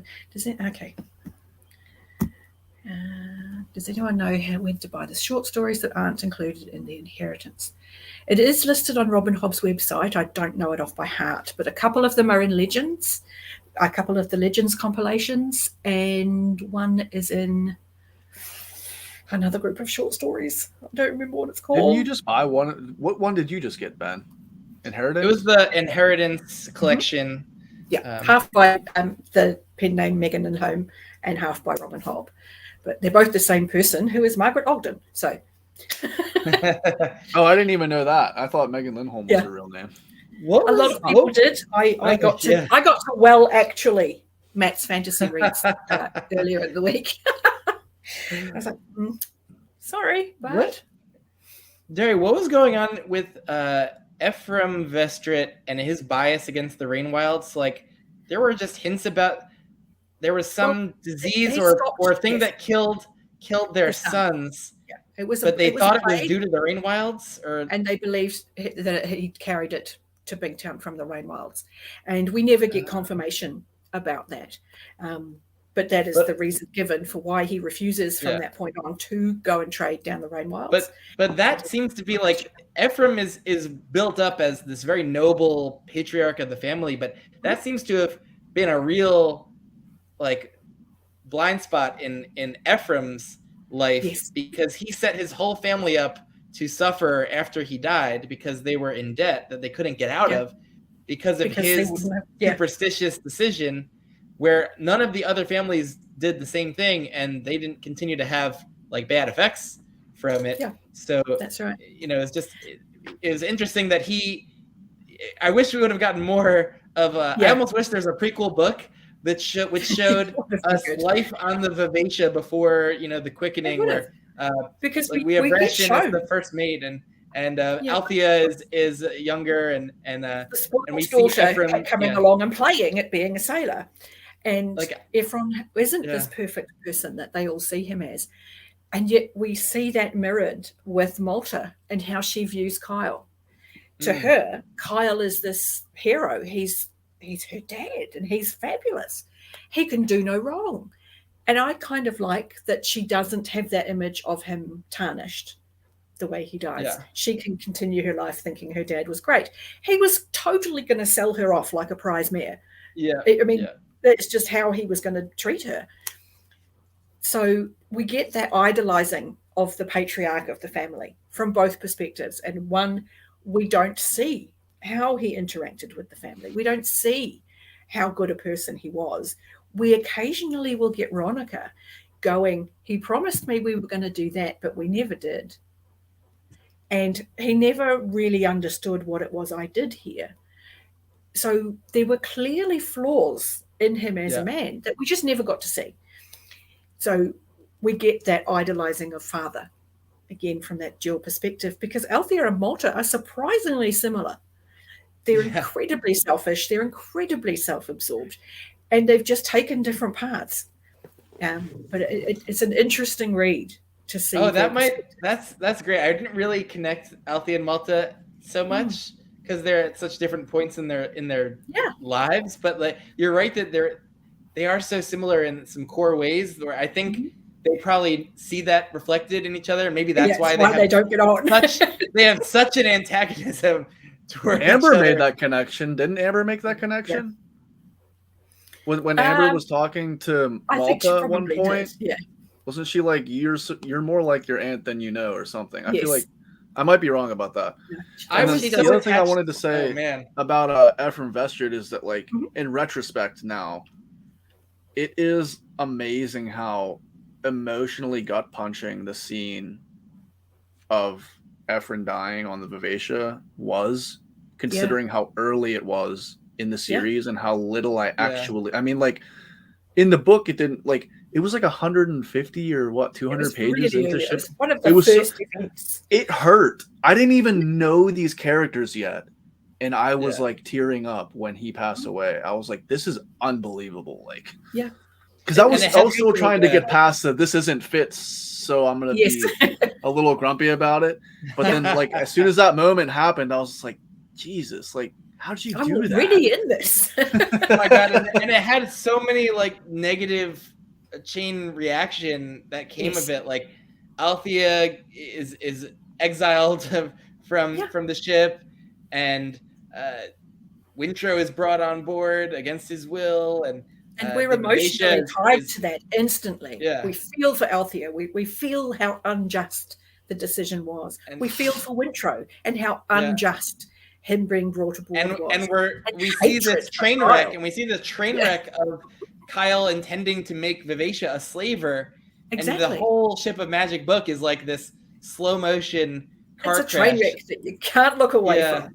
And and then when that convergence happens, though, where we were following this totally separate thread of Kenneth as the pirate, and I felt like these threads were so separate that it was almost inevitable that they would meet.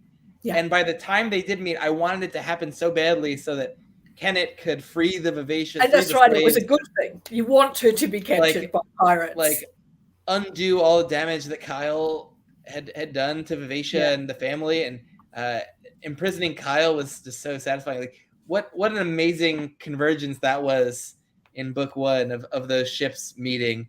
And I would not knowing how like it would go with Kenneth and the Vivacia, but then Kenneth strolls aboard and immediately establishes such a nice rapport with Vivacia. Like, that should have also been a clue that, like, most regular people are just so in awe and don't know how to interact with a live ship when they first see one or meet one. But Kenneth was like so self-assured and seemed to understand them, which is a great clue that Kenneth was familiar with live ships. It's also a clue on her identity as a dragon. But it's a clue that you get, or rather it's an answer you get before the question. Yes. Much later, you see Selden with Tintaglia, and you're like, that's why she reacted so positively to Kenneth, because they thrive on it. So I was, I told Ben, he took the opposite approach. I've been watching all that, because I've literally had Jimmy's discussion with Jake and Chris from Chris Bookish Cauldron on my watch later list since it happened. Because I wanted to, like, I watched it, and this is something, it's not like a spoiler for the series, but it's something that they talked about that I think Ben will blow your mind, because it blew my mind, and it's a Hob thing. In the very beginning, when Kenneth is on Other Island, the bauble, and he crushes the thing with his foot, and then they're like, that's going to come back to bite you. The leg, The leg he crushes was the leg. The leg he crushes the thing with was the leg that he lost to the serpent. Oh my god. Yeah, that's amazing. That first chapter with Kenneth, it was just an insane chapter to meet a character, by the way. Where like all the supernatural stuff is happening, and I don't understand like what this island is, what is going on with this other being. And you just got the sense like Kenneth is being so arrogant in this situation where like, you know, I was like, is he gonna get some is he gonna regret how he's acting right now? And I probably totally forgot everything that happened in that first chapter by the end of like, you know, that book. So I would not have made that connection at all. But that is amazing. Just I wouldn't have either until I reread little planting of seeds. Just is great stuff. Whereas like, oh, Kenneth's arrogance like did catch up with him a little bit. Like you cannot just go through life like wishing the world to be exactly as you want it and to, you know, not consider other people's place in the world and without eventual comeuppance or figuring out that, you know, you can't just dictate the way everything's going to be. Yes, it's going to come back and bite you. And just quickly to Maxwell, I didn't, but I also only read it in 2 days. So I will be rereading it again soon. But there is a lot of that in the Liveship Traders. There's a lot of little callbacks. And there's one, I'm just trying to think now. How I always, even after this many rereads, I always find it hard to remember that Dello and Serwyn are Brashen's siblings. Oh, yes. It always surprises me. I'm always going, oh, that's right. That's right. Because it's so easy to forget, because he's become so separate from his Bingtown family that you forget that he is actually a trader's son. He if he hadn't sort of fallen on into the wrong side of town, he would have been somebody that perhaps Althea would have been courted by. Yeah. And that's intriguing because Brashen's story connects very strongly to Fitz's in that he's an addict in the same way that Fitz is an addict. And so we're getting all this trauma as far as abuse and emotional abuse, but we also have self-abuse that gets addressed and how easy it is to fall into addiction and how much it affects the lives, not only of the person addicted, but their entire families, and how it has such long-reaching consequences. And Hobb really didn't overdo it with that, but she gave plenty of hints with every scene that Brashen was in, basically. He was sort of hanging out for those next hit all the time, and how his the condition on him being on Ephron's ship on Vivacia was that he didn't touch it. And we see him clean on Vivacia, and we see him excelling as a sailor and being considered for first mate. And so, she treats addiction very gently, and it's not the addict's fault. I mean, yes, there are things they could do to help themselves, but falling into that pit is not something they've done deliberately. I think, I mean, it's the theme of trauma in all of its senses is so pervasive in especially live ships, but it is in Farseer too, that like these other themes that Hobb talks about throughout Farseer and like live ship, things like addiction, and they don't get swept under the rug, but they're happening in the back the whole time. But the trauma that everybody is going through is so upfront that's just like what I focus on. It takes talent, I think, to do that, to have such heavy themes that are just present. They're just simply there, and you go, okay, and that just sort of flavors the story as we're following the story. And I think it gives such depth to all of those characters. But Daria, just also on a separate note, almost back to the discussion about Others Island, just so I couldn't stop thinking about it, and you might have some insights, but is it supposed to be clear just from the live ship books, like who the others are? So like She Who Remembers thinks that they're just parasites on Abominations. on her memories, and they're just giving prophecies based on guesses, based on the serpent's memories that they're just imprisoning her for. But then what is the deal with all the baubles on the beach? Like, that seems like there's something bigger going on at this island. Like, I don't know. Does this come back into play in the series at all, or is it all we're gonna get is what's in Liveship? Oh, okay. It comes. That's a read and find out to some degree. Yeah. But there are some substantial bits of knowledge about the others in Liveships that you may or may not have caught. I didn't. And that's. They're I still, was going they're to. still I very got it written out mysterious. to say That was a wild scene when elderlings I thought and that others there was in life one cycle. other, just from like the scene that we got with Kenneth at the beginning of the series, like he met one other being who gave him the prophecy. And so when like dozens of them are coming out of the woodwork and like going for Wintro, and Kenneth and Etta are escaping, like, oh my God, what a chaotic, crazy. Yeah, it was scary. Scene. Like, like a horror movie scene, and you're just like, and then she remembers just eating all of them, like, oh my God, that was nuts. We haven't even spoken about Etta. Like, Etta wins the award for character I thought was just going to be like, just like there in the beginning as just like a character archetype or trope, or like would be like two-dimensional kind of character, who then blossomed into this complicated, complex 3D character with an amazing arc that was really complicated, where it's like Etta is growing in terms of, you know, her personal learning. She's learning to read with Wintro. She's learning to be emotionally vulnerable, and Wintro's teaching her how to really connect with others in a way she had kind of closed off, maybe because of her past and her traumas. And you learn how intelligent she is. And once she begins to learn to read, and she begins to question on a really profound level. Sort of philosophizing about life in general, and how Wintro thrives with that, and having her to talk to. And, oh my God, and totally. we see Kenneth get jealous about it, and definitely, and Etta feels close to Wintro, but the easy thing I think would have been for Hob to have paired Wintro and Etta off.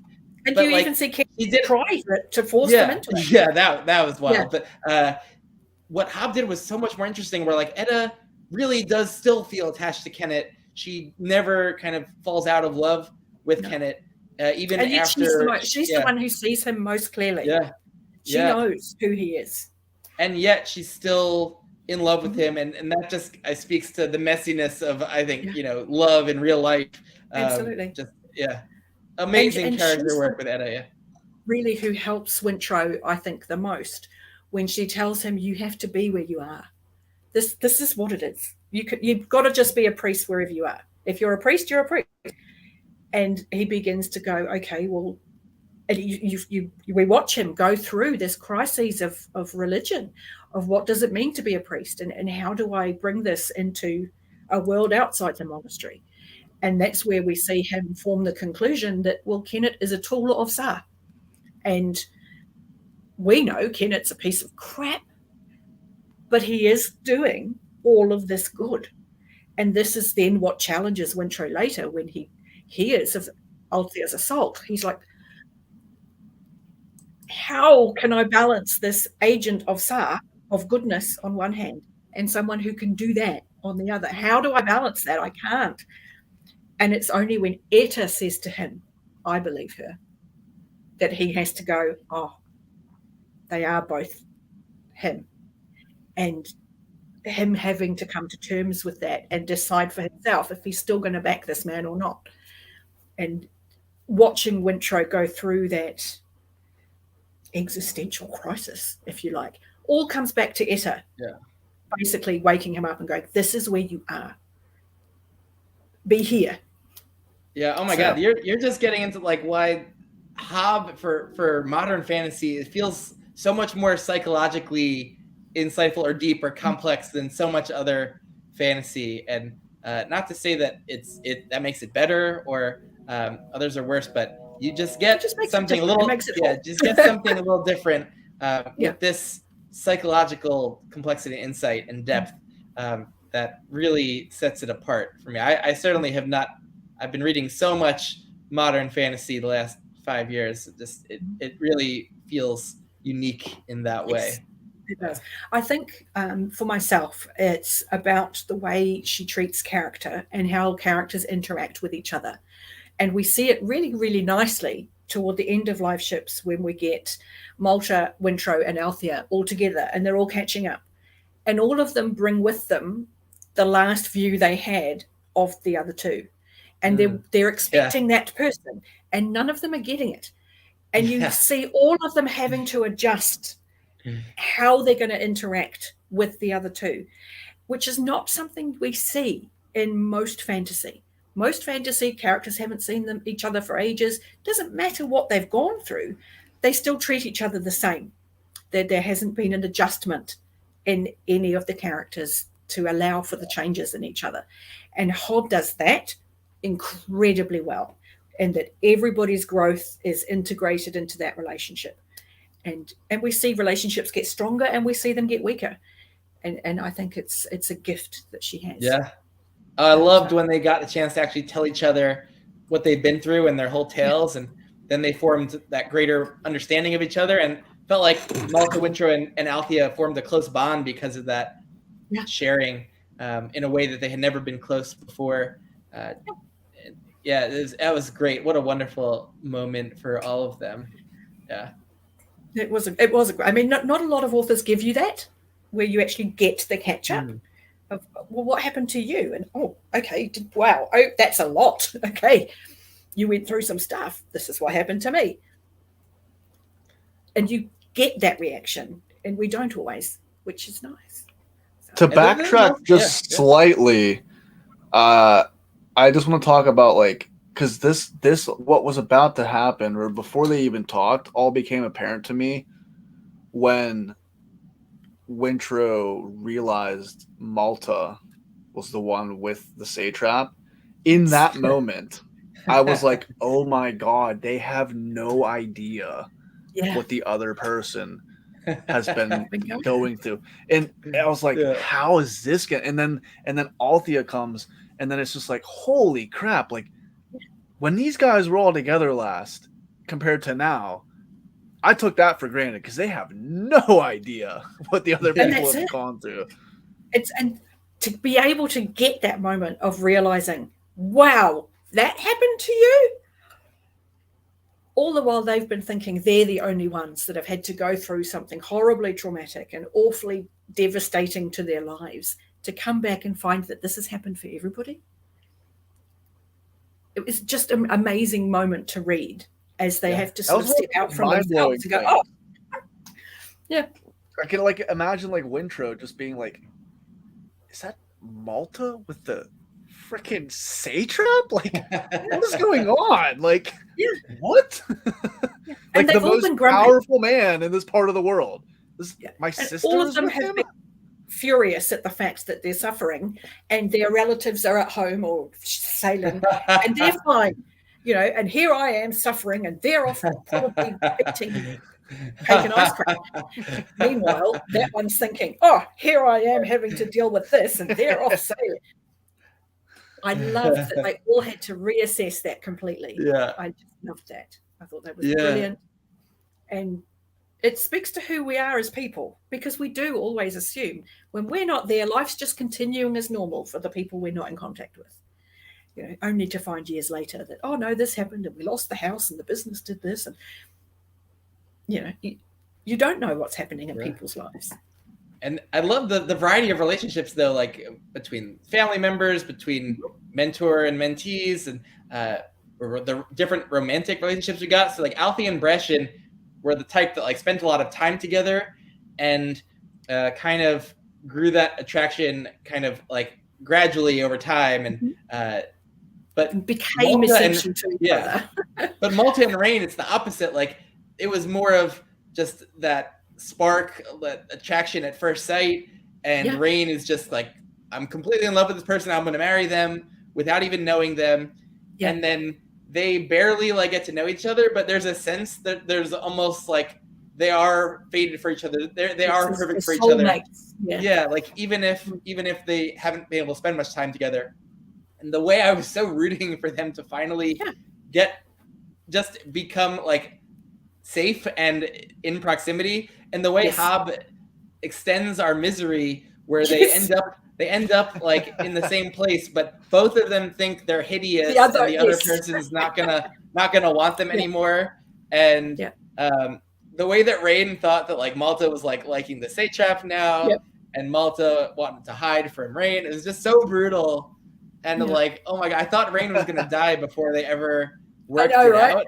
But like, thank God they like had their like the moment that I was so hoping for. It was such a sappy like teenage romance moment but I loved it. I was there for it. Where they're like, you could like do what you want. A sappy romance. They haven't. Yes, they've been yearning for each other, but it's not the overwhelming part of their story.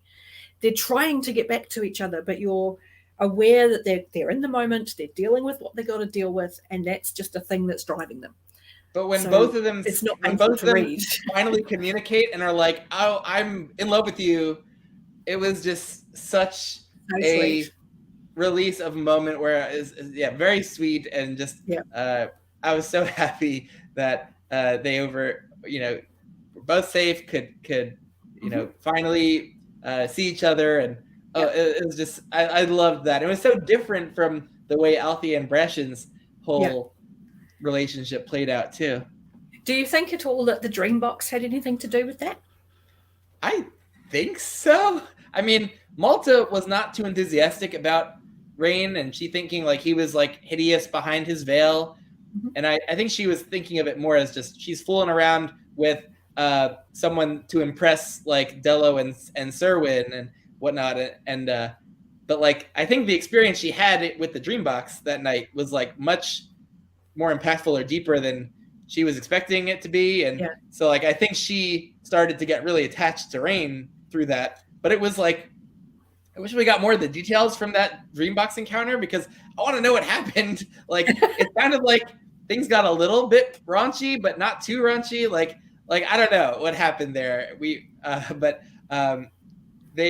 Malta was definitely, it left a mark. And I was always so wondering if like Rain was veiled in the Dreambox, but I think eventually it's clear that she had never seen Rain, so he was still veiled in the Dreambox. But I also was so curious like what was going on with that, and it turns out it's part of the Wizardwood magic. It's ground up Wizardwood they put, and so they're sharing some kind of memory space. I don't know what's going on there. Maybe magical dust that both of them have. So, meeting on a plane where the surface level fronts that people put on aren't there.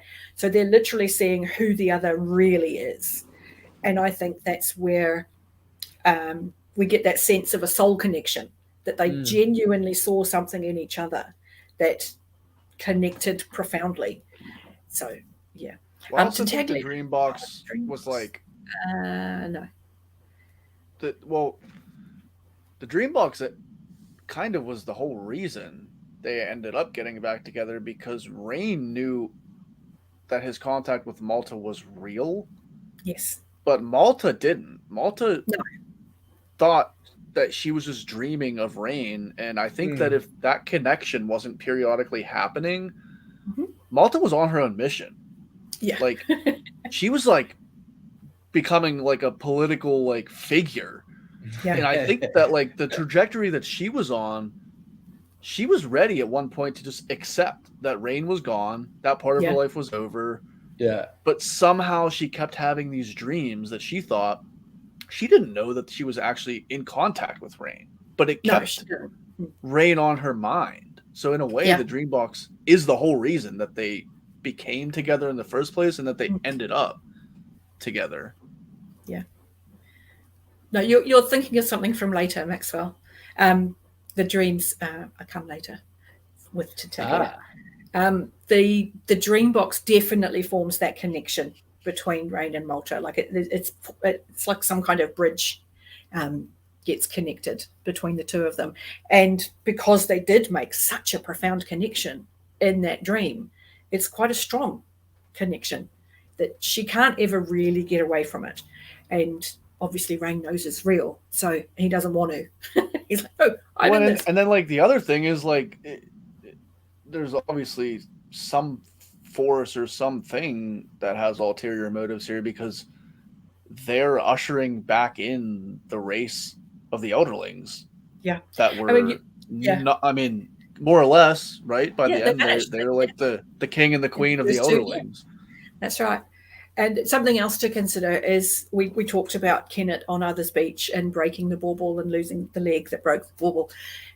Wintrow's very first scene, he's making stained glass. And he comes out of his trance where he's been making stained glass, and his tutor says, I noticed they're here again. A dragon and a serpent are in his stained glass window. Oh. So that's something that clearly was part of Wintrow's being, his I love it. Yeah. destiny, his fate, whatever, that he's so entwined with them that he is part of the dragons and serpents emerging. And that, for me, on the reread, was so impressive to see that he was always going to be part of their story. And, and we got it. We got him being part of the rebirth of this cycle of serpent. Perhaps the biggest part. Well, yeah. I mean, without him, it couldn't have happened. So, again, the nine-fingered slave boy being very critical to the changes that were happening. But, yes, it is proof, Maxwell, that you need to read them again. But hey, I can only remember these because I read them so many times. Yeah. And this is why I need people who are new to the series to remind me that actually some of these things are huge reveals, and it takes some mental gymnastics to make some of these connections, because it's only afterward when you get the story like, okay, that was there all along. But yeah. And that's an incredibly satisfying part of Hob, and giving more depth to earlier stories. I mean, I asked you earlier about if it changed anything for you for Farseer, and for that, in terms of enriching the world and the magics, and does it give different perspective on the magics, and how many connections do you think there are? And because neither of you have gone forward into Tawnyman, how do you feel about the people who say you could start the series with live ships? Personally, it makes my brain bleed. But I've read them a million times. I know the reasons why. But you guys haven't got to the point where you're that familiar with why it needs to unfold that way. Yeah. So having only read the Farseer and Live Ships trilogies, what are the arguments for starting with live ships? I mean, right now where I'm sitting, I think you could easily read Live Ship first and Farseer second. And that probably is because I read Farseer 4 years ago, so it's just not fresh. But they have very separate plot arcs. There's not much character crossover. I mean, maybe Amber is a character crossover, but I don't even know. So I wasn't making any strong connections between them besides with the stone dragons. So I guess if you had that reveal, I don't think that would ruin too much from Farseer.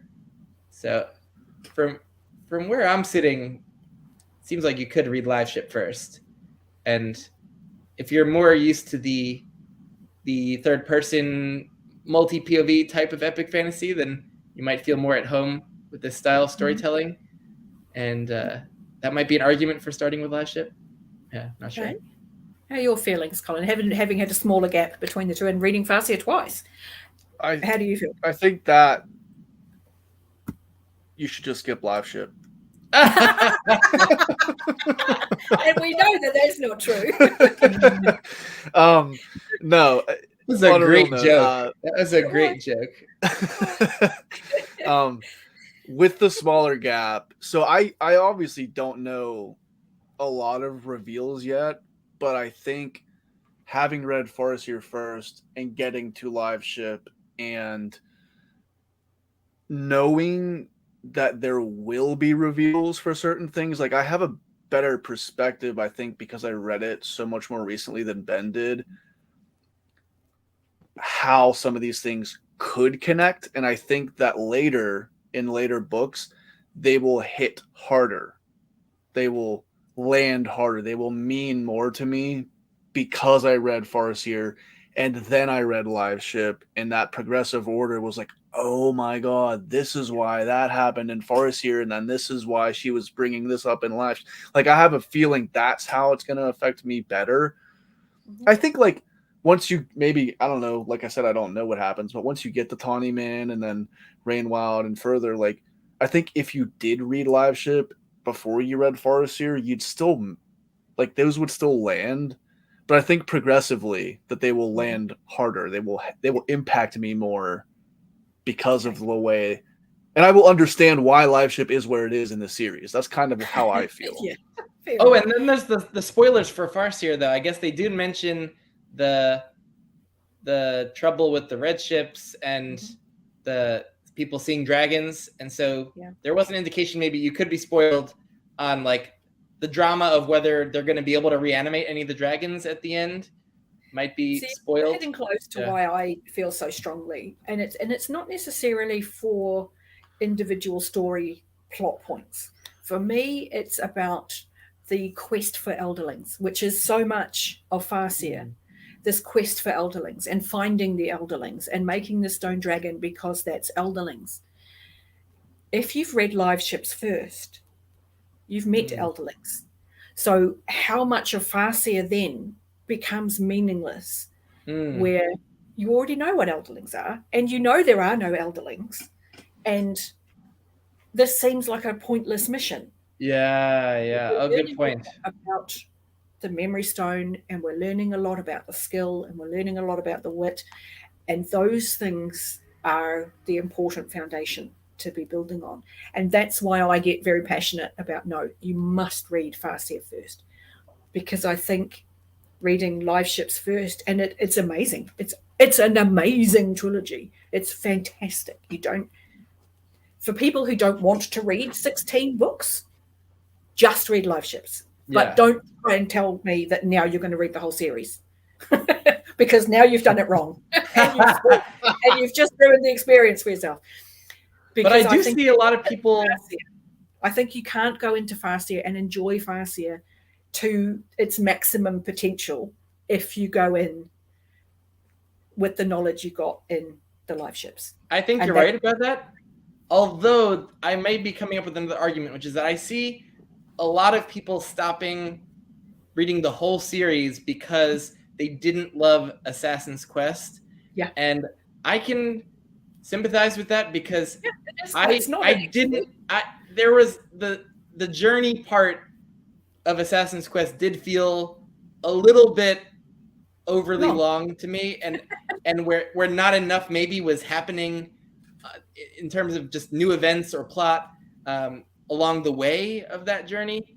And I think that does it. I think I see a lot of people turned off the whole series by that, and maybe they haven't built up enough trust with Hobb, because that's the first Hobb series they've read, and they didn't maybe love the finale. Yeah. And so they lose that drive to, I think, continue the series. I ended up giving Assassin's Quest the same rating I gave the first two books.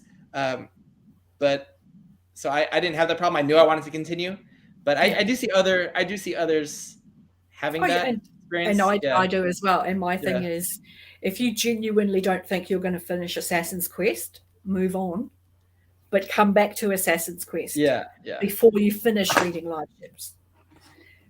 Because, as I say, some of those revelations need to happen in the right order. But again, if someone has gone, I'm not interested in reading 9 books about this character that everybody tells me is depressing, I'm just not going to read Hobb full stop. That's the only scenario where I'm going to go, okay, read Liveships, because it's amazing. Because it is. I mean, it just is. there's so many good aspects about it. Like, is there any negative about Liveship? Like the trilogy, the Liveship Traders, like engrossing character arcs of all kinds, different kinds of relationship arcs, engrossing romance and family drama, and then you have these convergence plots that are so suspenseful and mysterious and great reveals, and you have really fascinating world building, and then all these different thematic elements come into play with identity and memory and trauma and economics and slavery and democracy and treatment of immigration, and there's like all these little extra deep thematics, addiction that we were talking about. Like on a thematic level, it's multifaceted and deep. It offers a bit of everything, and the writing itself, I find prose to be some of the hardest aspects of books to talk about, because it's something I haven't really been educated specifically. Like I didn't study literature, and I didn't do too much prose analysis. Like I watch sometimes Philip Chase and A.P. Canavan, and like they lose me. their prose analysis, like it does go over my head. But the writing here, I feel, is just understated but elegant. It feels deep and considered, but it wasn't the kind of prose that got in the way of my reading. Like it read very smoothly while still feeling elegant. Like it doesn't feel like the same modern, like 21st century person voice that I often get with some others that I really love, like Sanderson, John Gwynne, Fonda Lee. Like their prose voice feels very modern and fast-paced. And Hobbs' word choice and the way she structures sentences, like it felt like I was in a setting, like it was appropriate for a setting that felt like it was like 1700s, like 1600s, 1700s, but not overboard to like where it was like I was noticing the writing a lot. So I wasn't, it was just like the writing quality here is just tremendous. Is what I'm getting at. It's such high quality, and yet it's still accessible. I think is the thing for me, is that it's not off-putting to somebody who isn't perhaps an established fantasy reader. They're not going to be given a whole load of unknowable words. Yes, there's some odd place names, but you get that in any kind of fiction. But the language that's used, the way people speak, the bridging paragraphs that are being descriptive. None of it is using obsolete language. All of it is accessible. You don't need to sit there with a dictionary to follow what's being talked about. It's accessible. And I think like Colin's about to try Malazan, and that is like that is clearly a denser style of prose. Like not advanced fantasy readers. Yeah, not a crazily like denser style, but like a little bit, like clearly like it's just a little bit less accessible, like immediately. But Hobbs, I imagine you need to have an idea about how fantasy kind of works, be familiar with that style of world, I think. But Hobbs' writing, prose just this middle ground between like the completely accessible side and the more like elegant poetic side. It's just this beautiful, like understated middle ground, which I don't have too many that I feel like I can compare it to. I've seen Guy Gavriel Kay or Lois McMaster Bujold brought up in comparison, but I haven't tried those yet. In terms of, so I don't know, but Hobbs as that very unique middle ground where the writing is elegant and just definitely a nice added bonus feature, but hard to pick apart exactly why though. Fair enough. Well, we're rocking out well over 2 hours. So if there's anything in particular that we haven't touched on that you want to just briefly mention, please do. And if you don't have anything new to bring, maybe a particular favorite moment or instance in the book, or the thing you're looking forward to perhaps the most in Tournament. But close us off for me, and we'll wrap up with this last little bit. Ooh, go for it, Colin. Okay, so favorite moment. I still think is the one where I was just talking, like when I realized that all of these storylines were about to converge. Not like honestly, I think like the moment that Malta was about to be brought up, and that moment of realization when I knew, I was like, oh my God, I know what he's been through and what she's been through and what they've been through and what this ship's been through and what this ship knows and what this ship doesn't know yet and what this person knows and what this person does. Like that moment, realizing that moment, I think was my favorite moment because it was so, like Ben mentioned earlier, we knew the convergence had to happen at some point. That was not surprising. Yeah. But the wondering how it was all going to eventually get to there for so long and then it getting there was so satisfying. So I think that was because at that point we are so attached to so many of the characters, and we know so much as this is third person and not Fitz person. So that I think was my favorite moment. I mean, there was so many great moments, but I'm gonna go with that as just like my favorite, just because the anticipation had been building for so long. It was like shaking up a bottle of pop and taking the lid off. Like, okay, here we go. It's gonna happen. I don't know what's gonna happen, but something's gonna happen. Fair enough too. What about you, Ben? You're going to wrap us up with? I think one of the most fun moments for me was when Selden starts singing, and in a way that seemed like this doesn't seem like a little kid being able to do this, but he's singing to Tintaglia, and figures out a way to really connect to Tintaglia. Like, I loved that moment. That was just so amazing. But that was a very fun moment for me.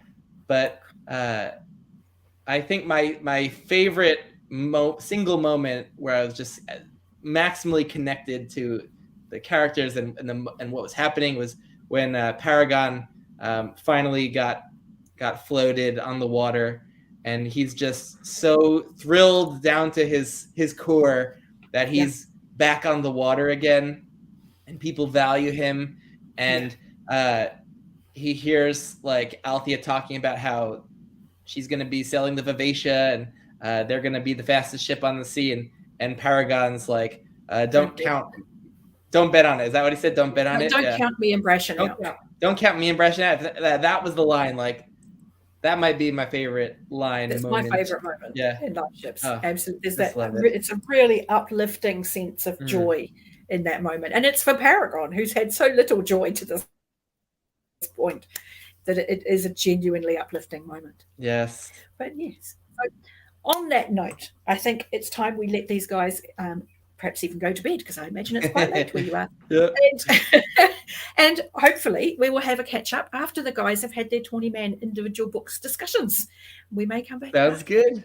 So I would love to. Very much looking forward to seeing and hearing your thoughts on the various Discords that we're all part of as you make your way through those journeys. Anyone watching, if you aren't part of a Discord, I highly recommend you join one. It's so much more engrossing than just these intellectual discussions on the screen, and you can be more invested in being a part of it.